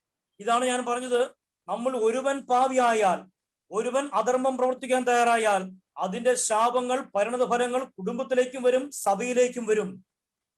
और जिस तरीके से मैंने कहा कि अगर हम में से एक व्यक्ति अगर पापी हो जाता है, तो उस पाप का जो न्याय है, वो श्राप है, वो पूरे कलीसिया में आएगा और उसका रिपरकशंस जो है हमें हर एक व्यक्तियों को जो है झेलना पड़ेगा. അവിടെയാണ് കോരപുത്രന്മാരെ പോലെ ഒരു വേർപാട് നമുക്ക് എപ്പോഴും ഉണ്ടാകേണ്ടത്. तो वहां पे हमें एक कोरह के जो पुत्र है, उस तरीके से एक अलगदाई का जिंदगी हमें जीना है. കർത്താവേ, മറ്റൊരു വ്യക്തിയുടെ ശാപങ്ങൾ, മറ്റൊരു വ്യക്തി മുഖാന്തരയുടെ പാപങ്ങൾ എന്നെയോ എന്റെ കുടുംബത്തെ ബാധിക്കരുതേ, ഞാൻ അതിൽ നിന്ന് അകന്നു നിൽക്കുന്നു, മാറി നിൽക്കുന്നുവെന്ന് നമുക്ക് ദൈവത്തോട് പറയുവാനും പ്രാർത്ഥിക്കുവാനും കഴിയണം. हे परमेश्वर, दूसरे लोगों ने जो गलती किया या फिर जो पाप किया, उसके जो श्राप है वो मेरे ऊपर ना आए। परमेश्वर, मुझे उन श्रापों से तुम दूर रखना. കാരണം നാം എല്ലാം ക്രിസ്തുവിൽ ഒരു ശരീരവും തമ്മിൽ തമ്മിൽ ഒരു ശരീര അവയവങ്ങളുമായി മാറ്റപ്പെടുകയാണ്. क्योंकि हम सब परमेश्वर में एक शरीर के भाग है और अलग अलग अंग है, वो आप समझ ले, जो एक दूसरे से जुड़े हुए हैं. ഞാൻ ചെറിയ ഒരു വാക്ക് വേഗത്തിൽ പറയാം. എന്നോട് ചിലപ്പോഴൊക്കെ പല സഭകളിലെയും പല വ്യക്തികളൊക്കെ ചോദിക്കാറുണ്ട്, എന്തുകൊണ്ട് ഇന്ന കാര്യങ്ങൾ സംഭവിക്കുന്നു. അപ്പോൾ ഞാൻ പറഞ്ഞ ദൈവത്തിന്റെ ആത്മാവ് എനിക്ക് മനസ്സിലായ കാര്യമുണ്ട്. ദൈവക്കളെ, നമ്മൾ ചില കാര്യങ്ങൾ ഏറ്റുപറഞ്ഞ ദൈവത്തിന് പ്രാർത്ഥിക്കണം. കർത്താവെ, ഇന്ന വ്യക്തിഗത പാപങ്ങൾ എന്നോട് കണക്ക് ചോദിക്കരുത്. ഇന്ന കാര്യങ്ങൾ കർത്താവെ ഇവിടെ സംഭവിച്ചത് മുഖാന്തരം അതിന്റെ ശാപങ്ങൾ എന്നിലേക്ക് കടന്നു വരുതേ. എന്നെ സെപ്പറേറ്റ് ചെയ്യണമേ, എന്നോട് ക്ഷമിക്കണമേ, അതിന്റെ ശാപങ്ങളെ എന്നിൽ ക്യാൻസൽ ചെയ്യണമേ എന്ന് നമ്മൾ പ്രാർത്ഥിക്കുമോ, നമ്മുടെ മേൽ ദൈവം വിടുതൽ അയക്കുവാനിടയായി തീരും. जो पवित्र आत्मा जो है जिस तरीके से मुझसे बात करता है कि पवित्र आत्मा ऐसा कहता है कि अगर तुम प्रार्थना करो कि हे परमेश्वर, उसकी गलती का जो श्राप है परमेश्वर, मेरे ऊपर तू मत गिरना परमेश्वर, मुझे उस श्राप का हकदार मत बनाना परमेश्वर. जब हम प्रार्थना उस तरीके से करते हैं तो परमेश्वर वहां से हमें छुटकारा और परमेश्वर वहां से हमें अलग कर देते हैं, दूर हटा देते हैं, वैसे हम देख सकते हैं. ഓക്കെ, നമുക്ക് അതിന് അടുത്ത ഭാഗത്തിലേക്ക് കടന്നു വരാം. 6-ാം ഭാഗത്തിൽ പറയാണ്, ആകിയാൽ നമുക്ക് ലഭിച്ച കൃപയ്ക്കൊത്തവണ്ണം വെവ്വേറെ വരങ്ങൾ നമുക്കുണ്ട്. और जिस तरीके से छठे कलम में हम देख सकते हैं, और जबकि इस अनुग्रह के अनुसार जो हमें दिया गया है वो विभिन्न तरीके का आशीषेय है, अलग अलग तरीके के अनुग्रह हम जो है अलग अलग लोगों को दिया गया है. ദൈവസഭയിൽ നമുക്കൊരിക്കലും മത്സരിക്കേണ്ടതിന്റെയോ അസൂയപ്പെടേണ്ടതിന്റെയോ ഒരിക്കലും ആവശ്യങ്ങൾ കടന്നു വരുന്നില്ല. और परमेश्वर की कलीसिया में हमें किसी से जेलस होने की कोई जरूरत नहीं है, ना ही किसी से कंपटीशन करने की जरूरत है. वो आप चीज को समझ ले. നോക്കണം, ഇവിടെ ശരീരത്തിന്റെ അവയവങ്ങളോട് ബന്ധപ്പെടുത്തിയാണ് പറയുന്നത്. നമ്മുടെ ശരീരത്തിന്റെ ഓരോ അവയവങ്ങളും തമ്മിൽ തമ്മിൽ ഒരിക്കലും അസൂയപ്പെടുന്നില്ല, മത്സരിക്കുന്നില്ല. और अपने जो शरीर का जो अंग है, यानी कि अपने जो बॉडी पार्ट्स है, क्या वो एक दूसरे से जेलस होते हैं? क्या एक दूसरे से वो मतलब ज्यादा जेलस होके कहते हैं कि हम अलग है? ഞാൻ ഇന്നലെ വരെ കാലുകുത്തി നടന്നു, എന്റെ കൈ പറയാം, നാളെ മുതൽ ഞാൻ നടക്കാൻ പോകുന്നു പറഞ്ഞാല് നമ്മളെ കുറിച്ച് ആൾക്കാർ പറയും അവരെന്തോ കുഴപ്പമുണ്ടെന്നേ പറയുകയുള്ളൂ. और हम एक चीज आप समझ ले कि कल तक आपने जो है पैर से आप जो है चल रहे थे, एक दिन जो है आपका हाथ आपसे कहता है कि अब से मैं हाथ के बल जो है मैं चलूंगा, तो दूसरे लोग क्या कहेंगे? उसमें कुछ प्रॉब्लम है. നോക്കുക, ഇവിടെ ദൈവസഭയെ കുറിച്ചും പറയുന്നത് ദൈവസഭയിലെ ഓരോ അംഗങ്ങൾക്കും വെവ്വേറെ വരങ്ങൾ ദൈവം നൽകിയാണ് നമ്മളെ ഭൂമിയിലേക്ക് അയച്ച് ഇല്ലെങ്കിൽ ക്രിസ്തുവിലേക്ക് തിരഞ്ഞെടുക്കുവാനിടയായി തീർന്നത്. और यहाँ पे परमेश्वर के कलीसिया के बारे में भी यही कहते हैं कि परमेश्वर के जो अलग अलग अंग है, उन अलग अलग अंगों को जो है अलग अलग वरदान देकर जो है उनको जो है चुना गया है. वैसे यहाँ पे बता सकते हैं. എന്റെ മുമ്പിലേക്ക് നിങ്ങൾ ആരും പറയരുത് എനിക്ക് ദൈവം ഒരു കൃപയും നൽകിയിട്ടില്ല, എന്നെ കുറിച്ച് ഒരു പദ്ധതിയുമില്ല, എനിക്ക് റോളുമില്ല എന്ന് പറയരുത്. നിങ്ങൾ എല്ലാവരെ കുറിച്ചും ദൈവത്തിന് വ്യക്തമായ പ്ലാനും പദ്ധതി ഉണ്ടാക്കിയെടുത്തിട്ടാണ് നിങ്ങളെ ദൈവം വിളിക്കുവാനിടയായി തീർന്നത്. और मुझे सुनने वाले हर एक व्यक्तियों से मैं यही कहना चाहता हूं कि आप कभी ऐसे ना कहे कि परमेश्वर का मुझसे कोई प्लान नहीं है, ना ही परमेश्वर का मुझसे कुछ उद्देश्य है, ना ही परमेश्वर ने मेरे ऊपर कुछ टैलेंट्स या फिर कुछ वरदान मुझे परमेश्वर ने दिया है. आप हर एक व्यक्तियों को परमेश्वर ने चुना है, क्योंकि आप पे हर एक में अलग अलग तरीके के वरदान परमेश्वर ने दिया है. ഇവിടെ എഴുതിയ ഭാഗം നമുക്ക് വേഗത്തിൽ വായിച്ചു പോകാം. വേർഡ്സ് 6-ന്റെ അവസാന ഭാഗം വായിക്കുന്നു. പ്രവചനമെങ്കിൽ വിശ്വാസത്തിനൊത്തവണ്ണം, ശുശ്രൂഷയെങ്കിൽ ശുശ്രൂഷയിൽ, ഉപദേശമെങ്കിൽ ഉപദേശത്തിൽ, പ്രബോധിപ്പിക്കുന്നെങ്കിൽ പ്രബോധനത്തിൽ, ദാനം ചെയ്യുന്നവൻ ഏകാഗ്രതയോടെ, ഭരിക്കുന്നവൻ ഉത്സാഹത്തോടെ, കരുണ ചെയ്യുന്നവൻ പ്രസന്നതയോടെ ആകട്ടെ. और यहाँ पे हम देख सकते हैं जिनको जो है दान देने का अगर वरदान दिया है तो उनको दान देने के वरदान, जिनको भविष्यवाणी करने का वरदान है तो उनको भविष्यवाणी करने का वरदान, जिनको सेवा करने का वरदान दिया है तो उनको सेवा करने के वरदान, अलग अलग विभिन्न तौर के वरदानों से मैंने आपको जो है भरा है. അവിടെ പ്രവചനമുണ്ട്, ശുശ്രൂഷയുണ്ട്, ഉപദേശമുണ്ട്, പ്രബോധിപ്പിക്കലുണ്ട്, ദാനം ചെയ്യുന്നതുണ്ട്, ഭരിക്കുന്നതുണ്ട്, കരുണ ചെയ്യുന്നതുണ്ട്. ഈ എല്ലാ കാര്യങ്ങളും അവിടെ കാണുവാൻ കഴിയുന്നുണ്ട്. यहाँ पे हम विभिन्न तौर की जो है वरदानों के बारे में हम देख सकते हैं कि वहां पे सेवा वरदान है, भविष्यवाणी का वरदान है, दान देने का वरदान है, और जो है राज करने का वरदान है. अलग अलग तरीके के वरदानों के बारे में हम यहाँ पे देख सकते हैं.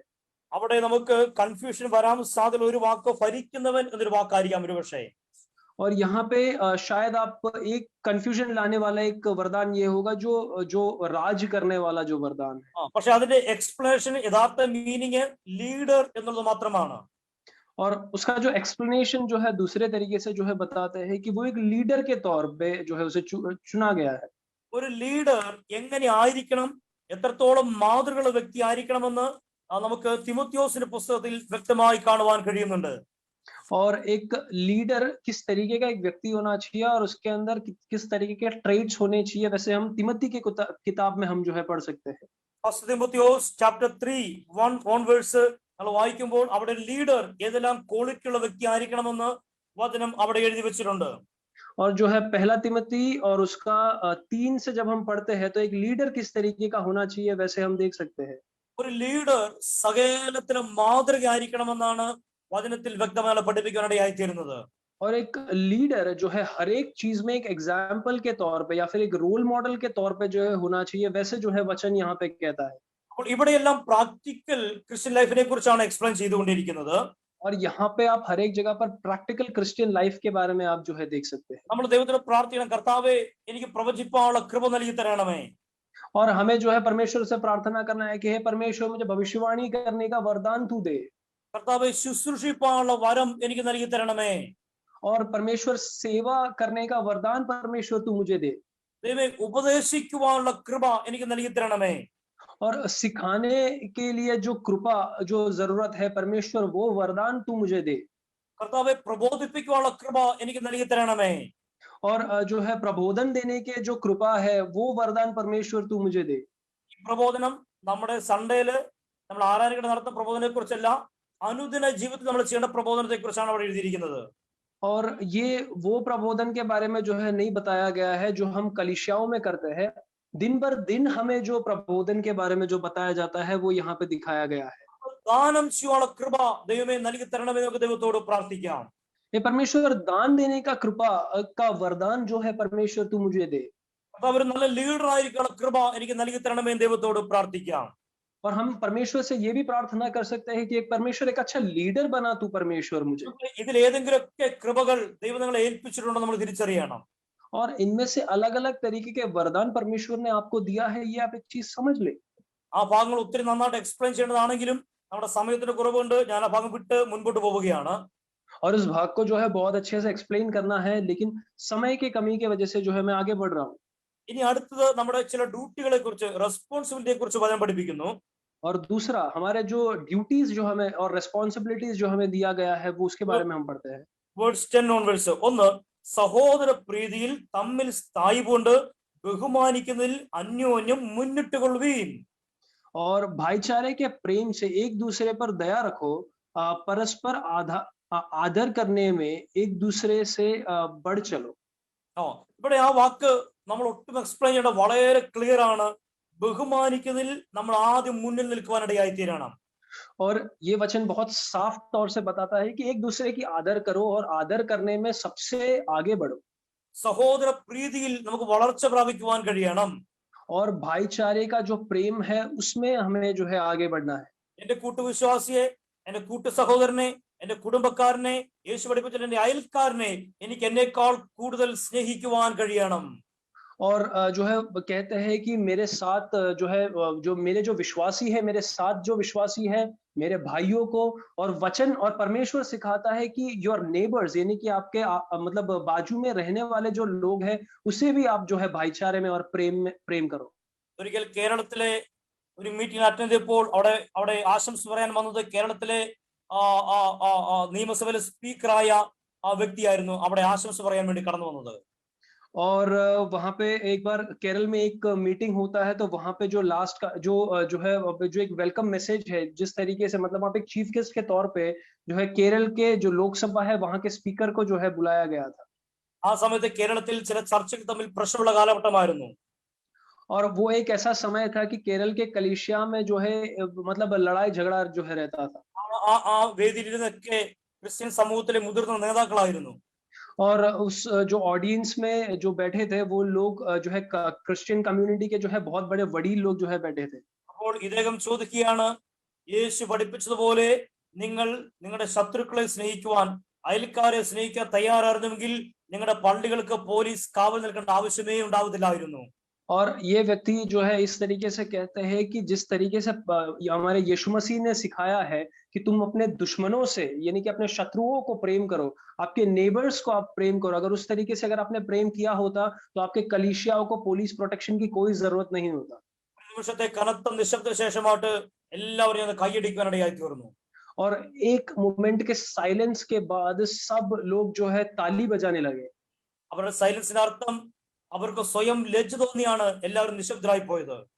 और उनके पीछे जो साइलेंस के पीछे का कारण यह है कि वो उनको जो है खुद से जो है शर्म आने लगा और वो जो है चुप हो गए.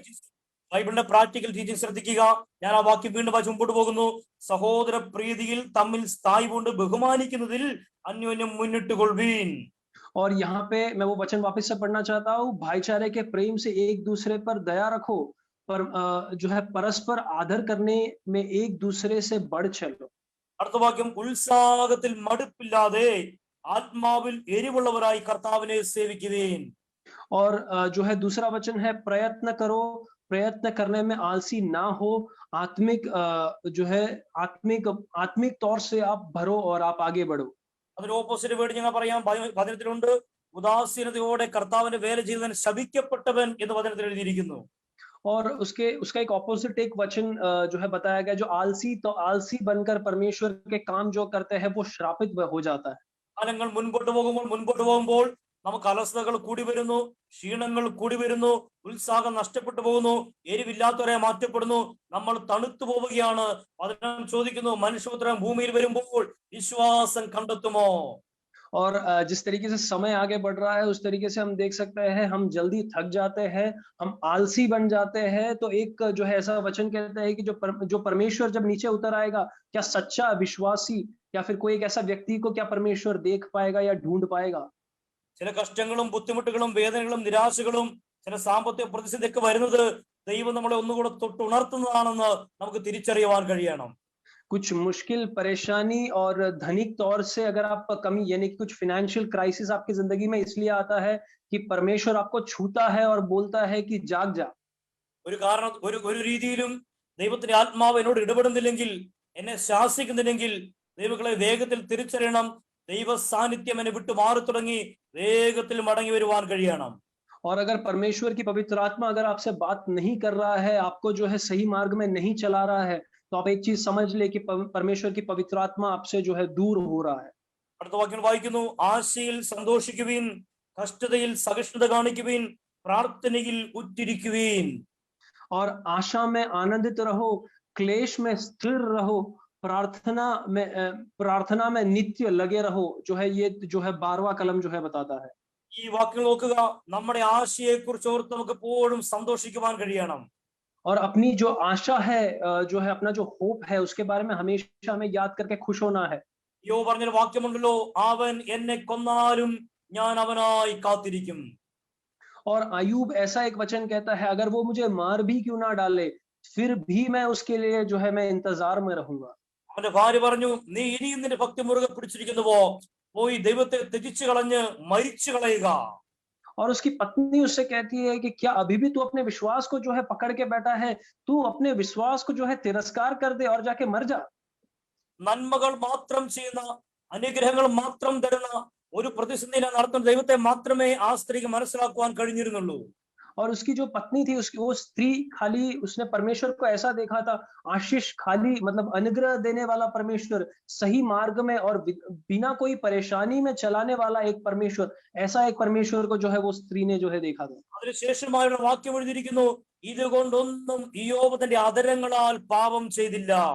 और जो है दूसरे कलम में साफ तौर से लिखा, इन सबके बावजूद अयूब ने कभी अपने जबान से जो है पाप नहीं किया। ദൈവങ്ങളെ, നമ്മളെ തന്നെ ശോധന നോക്കിയേ, നമ്മുടെ അധരങ്ങൾ കൊണ്ട് നമ്മൾ പലപ്പോഴും ദൈവത്തെ വേദനിപ്പിക്കാറില്ലേ? പലപ്പോഴും പെരുപെടുത്തു പോകാറില്ലേ? പലപ്പോഴും നമ്മൾ ദൈവത്തെ തള്ളിപ്പറയാറില്ലേ? പലപ്പോഴും നമ്മുടെ കഷ്ടതയിൽ ദൈവത്തിന് പെരുപെറുക്കാറില്ലേ? പക്ഷേ ഇയ്യോബിനെ കുറിച്ച് പറയുന്നു, ഇതുകൊണ്ടൊന്നും അവൻ തന്റെ അധരങ്ങളാൽ പാപം ചെയ്തില്ല. കാരണം ദൈവം അത് വ്യക്തമായി നോട്ട് ചെയ്യുവാനിടയായി തീർന്നു. तो इस वचन से हम खुद को जो है जांच ले। हम बहुत बार अपने बातों से अपने जबान से जो है हम परमेश्वर के खिलाफ हम कुड़कुड़ाते हैं ना, मतलब अपने खुद के बातों से ही हम जो है पाप करते हैं। अय्यूब के बारे में जब कहते हैं इन सबके बावजूद जो है उसने कभी अपने बातों से जो है पाप नहीं किया, मुंह से कभी गलत बातें नहीं निकाले। കഷ്ടതയുടെ കഠിന ശോധനയിലൂടെ കടന്നു പോയിട്ടും ഇയ്യോബ് ഒരിക്കലും ദൈവത്തിനെതിരെ സംസാരിച്ചില്ല, അധരങ്ങൾ കൊണ്ട് പാപങ്ങൾ വിളിച്ചു പറഞ്ഞില്ല. അതുകൊണ്ട് ദൈവം അവനെ ഉയർത്തുവാനിടയായി തീർന്നു. और इस परेशानी के अंदर गिरा हुआ जो अयूब है उसके बावजूद जो है अयूब ने कभी अपने जबान से कभी अपने मुंह से गलत बातों को नहीं कहा, गलत चीजों को जो है नहीं कहा, ना ही श्रापित चीजें जो है उसने कहे। നമ്മുടെ അധരങ്ങൾ വിശുദ്ധമായിരിക്കട്ടെ, ശുദ്ധമായിരിക്കട്ടെ, ദൈവിക സ്തുതികൾ അധരത്തിലൂടെ പുറത്തു വരുവാൻ നമ്മളെ ഏൽപ്പിച്ചു കൊടുക്കണം. और अपना जबान हमेशा साफ हम रखे, गलत बातों को मुंह से आप ना कहे और हमेशा अच्छी बातों को जो है आप कहने की कोशिश करें। നെക്സ്റ്റ്, കഷ്ടതയിൽ സഹിഷ്ണുത കാണിക്കുവിൻ. വേഴ്സ് 13. और जो है 13वें कलम में हम देख सकते हैं कि जब आप क्लेश में जब आप हो, परेशानी में हो, आप स्थिर रहो। കഷ്ടതകൾ വരുമ്പോൾ നമുക്ക് അധികം സ്ഥിരതയോടെ ദൈവത്തിൽ നിൽക്കുവാൻ കഴിയണം. और जब क्लेश और परेशानी से जब आप गुजरते हो तो हम परमेश्वर में जो है स्थिर हो जाओ। ആ വാക്യത്തിൽ തന്നെ അതിന്റെ മീനിങ് കിടപ്പുണ്ട്. കഷ്ടതകളും ദുഃഖങ്ങളും നിരാശകളും വേദനയും കടന്നു വരും, നിശ്ചയമായും കടന്നു വരും. और वो वचन में साफ तौर से आपसे कहता है कि मुश्किल परेशानी को हर तरीके की परेशानी आपकी जिंदगी में आएगा। പക്ഷെ അവിടെ നമുക്ക് സഹിഷ്ണുതയോടെ ദൈവത്തിനോട് നിൽക്കുവാൻ കഴിയണം. तो हमें वहां पे क्या करना है? वहां पे हमें जो है स्थिर रहना है। അടുത്ത ഭാഗത്തിലേക്ക് കടന്നു പോകാം. പ്രാർത്ഥനയിൽ ഉറ്റിരിക്കുവീൻ. और दूसरा जो बात बताते वहां पे जो बताया गया है, प्रार्थना में नित्य लगे रहो। നമ്മുടെയൊക്കെ പ്രധാന പ്രശ്നം എങ്ങനെ പ്രാർത്ഥിക്കാതിരിക്കാൻ എക്സ്ക്യൂസ് കണ്ടെത്താമെന്നതാണ് നമ്മുടെ ഏറ്റവും വലിയ നമ്മുടെ റിസർച്ച് എന്ന് പറയുന്നത്. और हम सबका जो है सबसे बड़ा जो है पीछे का जो है हम सब क्या करते हैं, जो है कुछ कारण ढूंढते हैं कि हम प्रार्थना क्यों ना करें। പണ്ടൊരിക്കൽ ഭാഷ പറഞ്ഞു, ഇരിക്കുന്ന ഭയങ്കര ക്ഷീണമാ, അവിടെ ഞാൻ ഇരുന്ന് പ്രസംഗിക്കാം. और एक पास्टर साहब ने जो है इस तरीके से जो है बताया कि मैं आज काफी थक चुका हूं, इसलिए मैं बैठ के जो है मैं प्रचार करूंगा। നിങ്ങളുടെ വിശ്വാസം ഞങ്ങൾക്ക് അതിനേക്കാൾ ക്ഷണം, ഞങ്ങൾ കിടന്നുകൊണ്ട് കേട്ടോളാം. और जो है विश्वासियों ने ये कहा, उनको सुनने वालों ने ये कहा कि हम आपसे ज्यादा थके हुए, हम एक काम करते हैं, लेट जाते हैं और आपकी बातों को जो है हम सुनेंगे। നോക്കുക, നമുക്ക് എക്സ്ക്യൂസുകൾ കണ്ടെത്തുവാൻ വളരെ ഇഷ്ടമുള്ളവരാണ് നമ്മളെല്ലാവരും. और आप एक चीज समझ ले कि हम में से हर एक व्यक्ति एक्सक्यूजेस ढूंढने के लिए बहुत आगे है। നമുക്ക് നമ്മൾ ഉണ്ടാക്കുന്ന പോലെ ഏറ്റവും നല്ല എക്സ്ക്യൂസുകൾ ലോകത്തിൽ വേറെ ആരും ഉണ്ടാക്കത്തില്ല. आप एक चीज समझ ले कि अपने से ज्यादा बेहतर एक्सक्यूजेस इस दुनिया में कोई नहीं बना सकता। നമ്മുടെ എക്സ്ക്യൂസ് എന്താണ്? ആത്മീയ കൂട്ടായ്മകളെ കുറിച്ചും പ്രാർത്ഥനകളെ കുറിച്ചുമാണ് നമ്മുടെ ഇപ്പോഴത്തെ എക്സ്ക്യൂസുകൾ. और अपना एक्सक्यूजेस हमेशा जो है आत्मिक मेल मिलाव और जो है प्रार्थना के खिलाफ जाने वाले एक्सक्यूजेस है। അപ്പോൾ ഇവിടെ എല്ലാം പിന്നെയും നമ്മുടെ ദൈവം നിലനിർത്തുന്ന കാരണം യേശുവിനെ പഠിപ്പിച്ച ഉപമയുണ്ടല്ലോ, പിന്നെയും ഫലം കായ്ക്കുമോ എന്ന് കരുതി അവൻ ഒരു വർഷം കൂടെ കാത്തു നിൽക്കുകയാണ്. और इन सब एक्सक्यूजेस के बावजूद परमेश्वर हमें इस वजह से स्थिर खड़े रखते हैं कि परमेश्वर ने एक पैराबल सिखाया था कि हाँ, शायद और इसमें थोड़ा और फल उग सकता है, इस वजह से इसको थोड़ा समय और दो। അവിടെ ഇവിടെ ദൈവത്തിന്റെ ആത്മാവ് പറയാണ്, പ്രാർത്ഥനയിൽ ഉറ്റിരിക്കുവീൻ. और यहाँ पे जो है वचन कहता है प्रार्थना में नित्य लगे रहो। ഞാൻ ഒന്ന് രണ്ട് വാക്കുകൾ അതിൽ വേഗത്തിൽ പറഞ്ഞു പോകട്ടെ. और मैं एक दो बातों को जो है जल्द से जल्द बताना चाहता हूँ। സഭയിൽ ദാനിയേൽ പ്രാർത്ഥിച്ചവരെ 3 സമയത്ത് പ്രാർത്ഥികൾ നല്ല വചനം പഠിപ്പിക്കുന്നത്. और वचन आपको ऐसे नहीं सिखाता है कि दानियल जिस तरीके से प्रार्थना करता है दिन में 3 बार आप प्रार्थना करो, ऐसा नहीं बताता है। 5 നേരം പ്രാർത്ഥിക്കണം എന്ന് നല്ല വചനം പഠിപ്പിക്കുന്നത്. वचन ये नहीं सिखाता है कि आप दिन में 5 बार प्रार्थना करो, जो है उस तरीके से अभिलाप करो, ऐसा नहीं सिखाता है। ഈ നിയമസഭയിൽ വചനം പഠിപ്പിക്കുന്നത് എപ്പോഴും പ്രാർത്ഥിക്കുവിൻ, ഇടപെടാതെ പ്രാർത്ഥിക്കുവിൻ, ആത്മാവിൽ പ്രാർത്ഥിക്കുവിൻ, ഇതാണ് വചനം പഠിപ്പിക്കുന്നത്. और नए नियम में आपको इस तरीके से सिखाते हैं कि हमेशा प्रार्थना करो, निरंतर प्रार्थना करो और हमेशा जो है लगे रहो प्रार्थना में। ദാനിയേലിന്റെ പ്രാർത്ഥന 3 ദിവസം യെരൂശലേമിന് നേരെ കിളിവാതിൽ തുറന്നിട്ട് പ്രാർത്ഥിച്ച കാരണം വചനത്തിൽ അങ്ങനെ എഴുതിയിട്ടുണ്ട്. നിങ്ങൾ പ്രവാസികളായി പോകുമ്പോൾ നിങ്ങളുടെ ജനലുകൾ യെരൂശലേം ദേവാലയത്തിന് നേരെ ആ ഡയറക്ഷൻ തുറന്നിട്ട് പ്രാർത്ഥിച്ചാൽ ദൈവം നിങ്ങളെ മടക്കി വരുത്തും. और जो है वचन जो है कहते हैं कि आप जब दूसरे जगह पर जब आपको जो है प्रवासी बनके आपको जब जाना पड़ता है, तो उस समय पे आपके जो है द्वारों को आप जो है यरूशलेम कलीसिया के और जो है खोल कर आप जो है यरूशलेम की जो मंदिर है उसको देख के आप प्रार्थना करो, ताकि परमेश्वर आपको सबको जो है वापस लेकर आ जाए। പുതിയ നിയമസഭയില് നമുക്ക് ഏത് സമയത്തും പ്രാർത്ഥിക്കാം, എപ്പോഴും ആത്മാവിൽ പ്രാർത്ഥിക്കാം, എപ്പോഴും പ്രാർത്ഥിച്ചുകൊണ്ട് തന്നെ ഇരിക്കണം.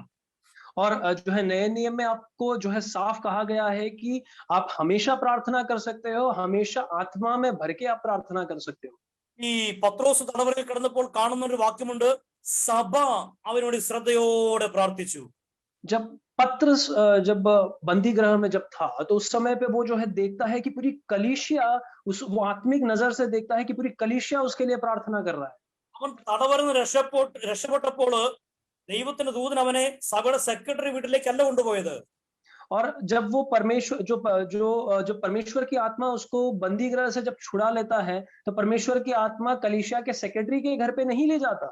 അവിടെ എവിടെയാണോ ജനം ഒന്നിച്ചുകൂടി ഇരുന്ന് പ്രാർത്ഥിച്ചത്, അവരുടെ ഇടയിലേക്കാണ് പത്രോസിനെ ദൈവത്തിന്റെ ആത്മാവ് നയിച്ചുകൊണ്ടേ പോയത്. और जहां जब लोग जो झुंड या फिर जो लोग जो है एकजुट होकर उनके लिए जो प्रार्थना कर रहे थे, परमेश्वर की पवित्र आत्मा वो जो है उस जगह पे जो है लीड करता है। നിങ്ങൾക്ക് കൂട്ടായ്മയുടെ പ്രാധാന്യം മനസ്സിലാവുന്നുണ്ട് ഞാൻ വിശ്വസിക്കുന്നു. और हमारा जो मेल मिलाप क्यों होना चाहिए और उसके पीछे का जो है क्या जरूरी है, वो आप समझ पा रहे हो, मैं सोचता हूँ। പ്രാർത്ഥിക്കുന്ന കൂട്ടങ്ങളുടെ നടുവിലേക്കാണ് എപ്പോഴും ദൈവസാന്നിധ്യം ഇറങ്ങി വന്നതും ദൈവത്തിന്റെ പ്രവൃത്തികൾ വെളിപ്പെട്ടു വന്നതും. और प्रार्थना करने वाला जो झुंड है उसके बीच में ही परमेश्वर की पवित्र आत्मा हमेशा उतर आया है, वो आप चीज समझ ले। അത് ശിഷ്യന്മാരുടെ കാലഘട്ടത്താവട്ടെ പിൽക്കാലത്തെ വിശുദ്ധന്മാരുടെ കാലഘട്ടത്താവട്ടെ എവിടെയും പ്രാർത്ഥിക്കുന്നവരുടെ നടുവിലേക്ക്, പ്രാർത്ഥിക്കുന്ന സ്ഥലത്തേക്കാണ് ദൈവിക പ്രവൃത്തികൾ ഇറങ്ങി വന്നുകൊണ്ടേയിരുന്നത്. और भले ही वो शिष्यगण का समय क्यों ना हो, जब शिष्यों का समय हो उस समय में भी, और उसके बाद समय बीतने के बाद पवित्र लोगों का जो समय है उस समय में भी, जहां लोग जो ഇനി എവിടെയാണ് പരിശുദ്ധാത്മാവ് നൂറ്റാണ്ടുകൾക്ക് ശേഷം ഈ കാലഘട്ടത്തിൽ ഏറെക്കുറെ 100 വർഷത്തിന് മുമ്പ് എവിടെയാണ് പരിശുദ്ധാത്മാവ് ഇറങ്ങി വന്നത്? और पवित्र आत्मा कहाँ पे उतर आया है, मतलब कुछ समय बीतने के बाद, कुछ सालों पहले पवित्र आत्मा कहाँ उतर आया? സഭയുടെ ഇരുണ്ട കാലഘട്ടം ഉണ്ടായിരുന്നു, ദൈവിക വെളിപ്പാടില്ല, പരിശുദ്ധാത്മാവ് ഇടപെടുന്നില്ല, അങ്ങനെ കാലഘട്ടം ഉണ്ടായിരുന്നു, അന്യഭാഷയില്ലാത്തൊരു കാലഘട്ടം ഉണ്ടായിരുന്നു. എന്നാൽ ഒരിക്കൽ അമേരിക്കയിലെ അസൂസ സ്ട്രീറ്റിൽ ഒന്നിച്ചുകൂടി പ്രാർത്ഥിച്ച ചില സഹോദരന്മാരിലേക്കാണ് ദൈവത്തിന്റെ പരിശുദ്ധാത്മാവ് നൂറ്റാണ്ടുകൾക്ക് ശേഷം അന്യഭാഷ രൂപത്തിൽ വെളിപ്പെട്ട് വരുവാനിടയായി തീർന്നത്. और कुछ 100 साल पुरानी जो है मैं बात सबसे कहना चाहता हूँ, असूसा स्ट्रीट नामक एक अमेरिका में एक स्ट्रीट है, वहां पे कुछ बहनें एकजुट होकर जो है प्रार्थना किया, वहां पे जो है परमेश्वर का आत्मा उतर आया। वो एक ऐसा समय था कि परमेश्वर का डायरेक्शंस और परमेश्वर कहीं पे भी किसी से बात नहीं कर रहा था, ना ही कोई डायरेक्शंस थे। ഇനി മറ്റൊരു കാര്യം വേഗത്തിൽ ഓർപ്പിക്കാം. ഞാൻ പലപ്പോഴും പറയാൻ ആഗ്രഹിച്ച കാര്യ മറന്നു പോകുന്നു. നമ്മൾ പലപ്പോഴും പറയുന്ന ഒരു വലിയ തെറ്റുണ്ട്. ദൈവമേ ഞങ്ങൾക്ക് പ്രാർത്ഥിക്കാൻ മാത്രമേ കഴിയത്തുള്ളല്ലോ. വലിയ തെറ്റാണ് വിളിച്ചു പറയുന്നത്. और हम में से बहुत सारे लोग जो है बहुत बार प्रार्थना करते समय ये जो है हम एक बात कहते हैं कि हे परमेश्वर मैं तो खाली प्रार्थना ही कर सकता हूं ना। ഇപ്പോൾ സപ്പോസ് നിങ്ങളുടെ മുമ്പിലേക്ക് ഒരു മൃഗം, ഒരു വന്യമൃഗം വന്നു, നിങ്ങൾക്ക് AK-47 തോക്കണമെന്ന് വിചാരിക്കുക. और आप एक एग्जाम्पल आप समझ लीजिए कि एक जंगली जानवर आपके सामने आ जाता है और उस समय पे आपके हाथ में एक AK-47 बंदूक है। നിങ്ങൾ ഇങ്ങനെ പ്രാർത്ഥിക്കുക, കർത്താവേ എന്റെ ഒരു AK-47 മാത്രമേ ഉള്ളല്ലോ, ഒരു കല്ലില്ലാതെ പോയല്ലോ, നിങ്ങൾ പ്രാർത്ഥിക്കുമോ? क्या उस समय पे क्या आप ऐसे प्रार्थना करोगे कि हे परमेश्वर मेरे पास तो खाली एक AK-47 बंदूक है, मेरे पास एक पत्थर की कमी है? ദൈവമക്കളെ, കയ്യിൽ AK-47 ഉണ്ടെങ്കിൽ ഈ ശത്രുവിന്റെ ശരീരം അരിപ്പ പോലെ നമുക്ക് ഫിൽ ചെയ്ത് കളയും വെടിവെച്ച്. और अगर आपके हाथ में एक AK-47 बंदूक है और आपके सामने एक जंगली जानवर अगर आप आ गए हैं तो आप उसको जो है गोलियों से छन्नी कर सकते हो। आप ये चीज को क्यों नहीं समझते? പലപ്പോഴും ഇതിനേക്കാൾ പവർഫുള്ള പ്രാർത്ഥിക്കുള്ള അധികാരവും അഭിഷേകവും നമ്മുടെ മേൽ ഉള്ളപ്പോൾ പലപ്പോഴും നമ്മൾ പറയുന്നൊരു വാക്കാണ്, എനിക്ക് പ്രാർത്ഥിക്കാൻ മാത്രമേ കഴിയത്തുള്ളല്ലോ. ദൈവമക്കളെ, കാറ്റിനെയും കടലിനെയും യേശു എങ്ങനെയാ ശാസിച്ചത്? അവരുടെ പ്രാർത്ഥനയുടെ ശക്തിയാലാണ്. എങ്ങനെയാ ഭൂതങ്ങൾ പുറപ്പെട്ടു പോയത്? പ്രാർത്ഥനകൾ വെളിപ്പെട്ടപ്പോഴാണ്. എങ്ങനെയാണ് അത്ഭുതങ്ങൾ നടന്നത്? പ്രാർത്ഥിച്ചപ്പോഴാണ്. അപ്പോൾ നിങ്ങളുടെ കയ്യിൽ ദൈവം ഏൽപ്പിച്ച ഏറ്റവും വലിയ സ്വർഗീയ ആയുധമാണ് പ്രാർത്ഥന. അത് നിസ്സാരമല്ല. ഒരിക്കലും ഇതേ ഉള്ളല്ലോ എന്ന് പറയരുത്, ഇത് ഉള്ളതിനായി സ്തോത്രം എന്ന് പറയുവാൻ കഴിയണം. और आपसे मैं एक चीज कहना चाहता हूँ कि आपको जो है प्रार्थना करने का और विलाप करने का जो अधिकार जो दे रखा है वो एक बहुत बड़ा अधिकार है। आप एक चीज जो है, समुद्र के लहरों को परमेश्वर ने कैसे रोका? प्रार्थना में रोका। जो है परमेश्वर ने जो है चंगाई, जो है रोग से चंगाई कैसे दिया? प्रार्थना करने के बाद जो है दिया। जो है आप खाली ऐसे ना कहे कि हे परमेश्वर हम तो खाली प्रार्थना ही कर सकते हैं। जो प्रार्थना का जो अधिकार है वो एक बहुत बड़ा अधिकार है, आप उसे समझ ले। ഇവിടെ എലീശ പറയാണ്, കർത്താവേ ഇവൻ കാണത്തക്കവണ്ണം ഇവന്റെ കണ്ണ് തുറക്കണമേ. और यहाँ पे एलीशा जो है उसके जो है जो था उसका जो सर्वेंट था उसके लिए ऐसा प्रार्थना करता है कि ये परमेश्वर इसकी आंखों को तू खोल दे ताकि इसे ये देख पाए। ആ പ്രാർത്ഥനയിൽ അവരെ കണ്ണു തുറന്ന സ്വർഗീയ ദർശനങ്ങളെ കണ്ടു. और उस प्रार्थना की वजह से जो है उसकी आंखें खुल गए और स्वर्गीय दर्शन जो है उसने देखा। യുദ്ധം മുറുകിയ സമയത്ത് യോശുവ ഉറക്കെ ഒരു പ്രാർത്ഥന നടത്തി. और यहाँ पे जो है एक युद्ध का एक समय में जो है एलीशा जो है बहुत प्रार्थना करता है। അവൻ ആ പ്രാർത്ഥനയിൽ സൂര്യനെയും ചന്ദ്രനെയും പിടിച്ചു നിർത്തുവാൻ കഴിഞ്ഞു. और उस प्रार्थना की वजह से सूर्य और चंद्र को जो है रोक दिया, वैसे हम देख सकते हैं। അതിനെ എഴുതിയിരിക്കുന്നു, സൂര്യൻ ഒരു ദിവസം മുഴുവൻ അസ്തമിക്കാതെ നിന്നു. और वचन में लिखा गया है कि सूर्य एक दिन पूरा जो है सूर्य जो है डूबा नहीं। അതിന്റെ വാക്യം ശ്രദ്ധിക്കണം. ഇങ്ങനെ പറയുന്നു, യഹോവ ഒരു മനുഷ്യന്റെ വാക്ക് കേട്ടനുസരിച്ചതുപോലെ വേറെ ഒരു ദിവസം അതിന് മുമ്പും അതിന് പിൻപും ഉണ്ടായിട്ടില്ല. और जिस तरीके से परमेश्वर ने एक व्यक्ति का बात सुना, उस तरीके से जो है सूर्य कभी डूबा नहीं, वो उससे पहले भी नहीं हुआ, वो उसके बाद में भी नहीं हुआ। പടന്തനോട് പറയുകയാണ് യേശുവിന്റെ നാമത്തിൽ നീ നടക്കുക. एक लंगड़े को आप कहते हैं कि यीशु मसीह के नाम से तू चल। ദൈവമക്കളെ, സാത്താന്റെ മുമ്പിൽ കരയരുത്, പ്രശ്നങ്ങളുടെ മുമ്പിൽ കരയരുത്, ദൈവത്തിന് മുമ്പിൽ കരയുക. പ്രശ്നങ്ങളുടെ മേൽ അധികാരങ്ങൾ ഏറ്റെടുക്കുവാൻ കഴിയണം. और आप कभी शैतान के सामने ना रोए, आपके परेशानियों के सामने आप मत रोए, परमेश्वर के सामने आप रोए और विलाप करें। ദൈവങ്ങളെ മനസ്സിലാക്കണം, സാത്താന്റെ സർവ്വ ആയുധങ്ങളെയും യേശു കാലുതലയിൽ അവൻ അടിയറ വെപ്പിക്കുവാനിടയായി തീർന്നു. और आप एक चीज समझ ले कि शैतान के सारे जो हथियार है, उन सबको जो है परमेश्वर ने काल्वरी पे रखवा दिया था। സാത്താൻ ആയുധമില്ലാത്ത ശത്രുവാണ് നമ്മൾ തിരിച്ചറിയണം. और जो ये जो शैतान है, ये निहत्था एक शत्रु है, आप समझ ले। അവന് തന്ത്രങ്ങൾ മാത്രമേ ഉള്ളൂ. उसके पास खाली थोड़े बहुत टेक्निक्स है। പ്രാർത്ഥനയുടെ ശക്തി കൊണ്ട്, പ്രാർത്ഥനയുടെ അധികാരം കൊണ്ട് സാത്താനെ ബന്ധിക്കുവാൻ, സാത്താനെ തോൽപ്പിക്കുവാൻ, തകർക്കുവാൻ നമുക്ക് കഴിയണം. और हमें हर एक व्यक्तियों को जो है प्रार्थना के वो शक्ति में भर के और प्रार्थना की वो शक्ति से शैतान को बांध देना है और उसे हरा देना है। നിങ്ങൾക്ക് സമയം കിട്ടുമ്പോൾ മർക്കോസിന്റെ സുവിശേഷം 16-ാം അധ്യായം വായിച്ചു നോക്കണം. ഒരു ആത്മീക മനുഷ്യന്, ഒരു ദൈവഭക്തന് എന്തെല്ലാം അധികാരമാണ് ദൈവം കൊടുത്തിരിക്കുന്നതെന്ന് അവിടെ വളരെ വ്യക്തമായി എഴുതി വെച്ചിട്ടുണ്ട്. और मरकस के जो किताब है उसका 16वां जो चैप्टर में आप जो है आप पढ़िएगा, एक भक्त, एक परमेश्वर, एक विश्वासी को परमेश्वर ने किस तरीके का ऑथराइजेशन दे के रखा है, वो आप वहां पे पढ़ सकते हो। അതുകൊണ്ട് പ്രാർത്ഥന നമ്മുടെ ഏറ്റവും വലിയ ആയുധമാണ്, ഏറ്റവും വലിയ ശക്തിയാണ്. ഇതിനാൽ ശത്രുവിന്റെ കോട്ടകൾ ഇടിക്കുവാൻ കഴിയും. അതുകൊണ്ട് പറയണം, എനിക്ക് പ്രാർത്ഥിക്കുവാനുള്ള അധികാരം ദൈവം നൽകി തന്നിട്ടുണ്ട്. और अपना जो प्रार्थना है वो अपना सबसे बड़ा हथियार है, इसलिए हमेशा हमें कहना है कि परमेश्वर ने मुझे प्रार्थना करने का जो है ऑथराइजेशन दे के रखा हुआ है। ഭാഗം വായിക്കുന്നു, വിശുദ്ധന്മാരുടെ ആവശ്യങ്ങളിൽ കൂട്ടായ്മ കാണിക്കുകയും അതിഥി സൽക്കാരം ആചരിക്കുകയും ചെയ്യുവീൻ. और जो पवित्र लोगों की जरूरत में आप जो है शामिल हो, और जो है आप जो है एक वेलकमिंग नेचर के एक व्यक्ति बनो, वैसे आप देख सकते हो। വിശുദ്ധന്മാരുടെ ആവശ്യങ്ങളിൽ കൂട്ടായ്മ കാണിക്കണം. और दूसरा जो है पवित्र लोगों की जो जरूरत में आप शामिल हो। രണ്ട്, നമ്മുടെ ഒരു നല്ല അതിഥി സൽക്കാരം ചെയ്യുന്നതിനെ മാറ്റപ്പെടുവാൻ കഴിയണം. और दूसरा, हमेशा हम एक वेलकमिंग नेचर के एक व्यक्ति बने।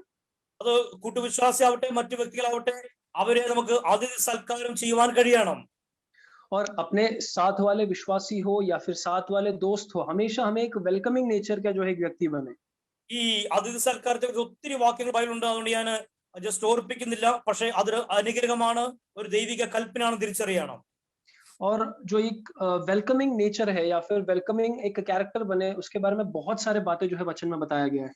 അടുത്ത ഭാഗം ഞാൻ വീണ്ടും മടങ്ങി വരുന്നത്, വിശുദ്ധന്മാരുടെ ആവശ്യങ്ങളിൽ കൂട്ടായ്മ കാണിക്കണം. और जो है पवित्र लोगों की जरूरत पे जो है आप शामिल हो।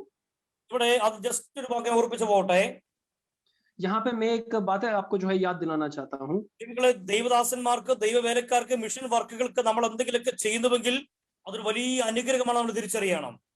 और अगर हम परमेश्वर के कामों में और परमेश्वर की बातों में अगर हम कुछ दान देते हो, तो एक बहुत अच्छी बात है, आप समझ ले। ചില ആൾക്കാർ പറയുന്നു, ദൈവാസന്മാർക്ക് അവര് അവിടുന്ന് പൈസ കൊടുക്കും, ഇവിടുന്ന് പൈസ കൊടുക്കും എന്ന് പറയുന്ന ആൾക്കാരുണ്ട്.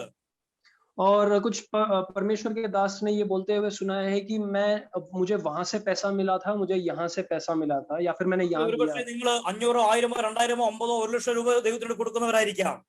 और हो सकता है कि आप ऐसे लोग हो जो 500, 1000, 50, 100, 1 लाख रुपए देने वाले व्यक्ति हो।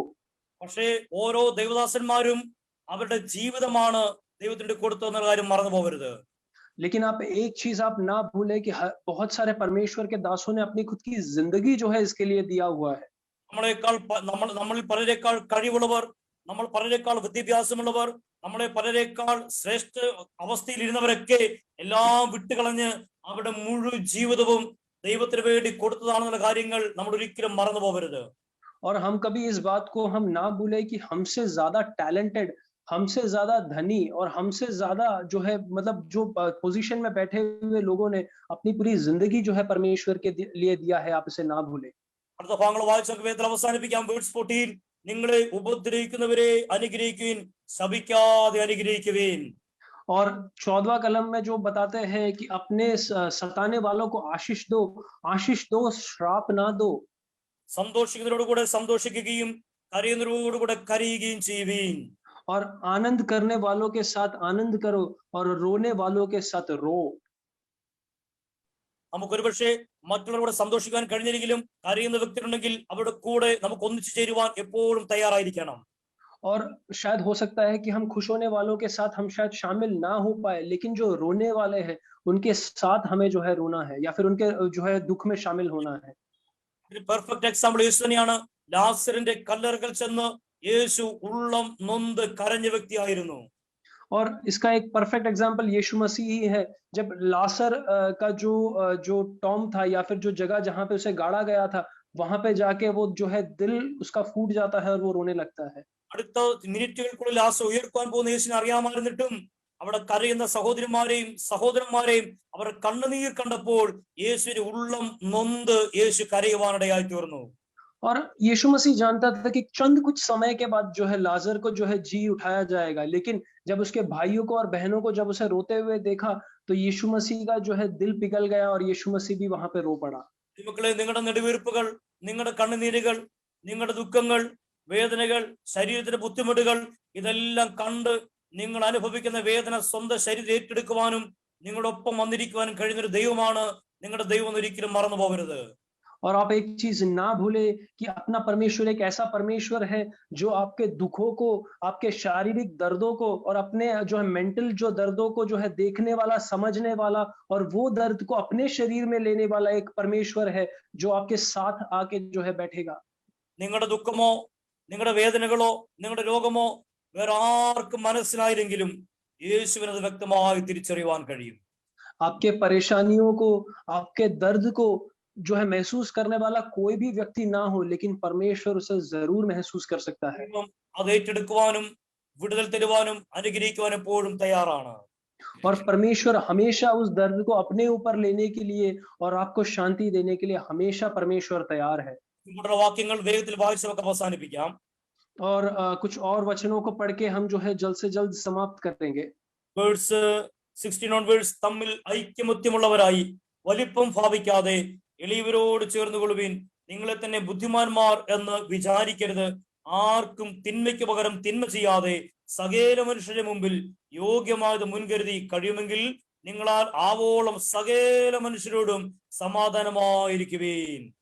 और 16वां वचन और 17वां वचन में हम पढ़ सकते हैं, आपस में एक सा मन रखो, अभिमानी ना हो, परंतु दीनों के साथ संगति रखो, अपने दृष्टि में बुद्धिमान ना हो, बुराई के बदले किसी की बुराई ना करो, जो बातें सब लोगों के निकट बली है उनकी चिंता किया करो. വേഴ്സ് 18 ഞാൻ വീണ്ടും വായിക്കുന്നു. കഴിയുമെങ്കിൽ നിങ്ങളാൽ ആവോളം സകല മനുഷ്യരോടും സമാധാനമായിരിക്കുവിൻ. और 18वां कलम में हम देख सकते हैं, जहां तक हो सके तुम अपने बरसक सब मनुष्यों के साथ मेल मिलाप रखो.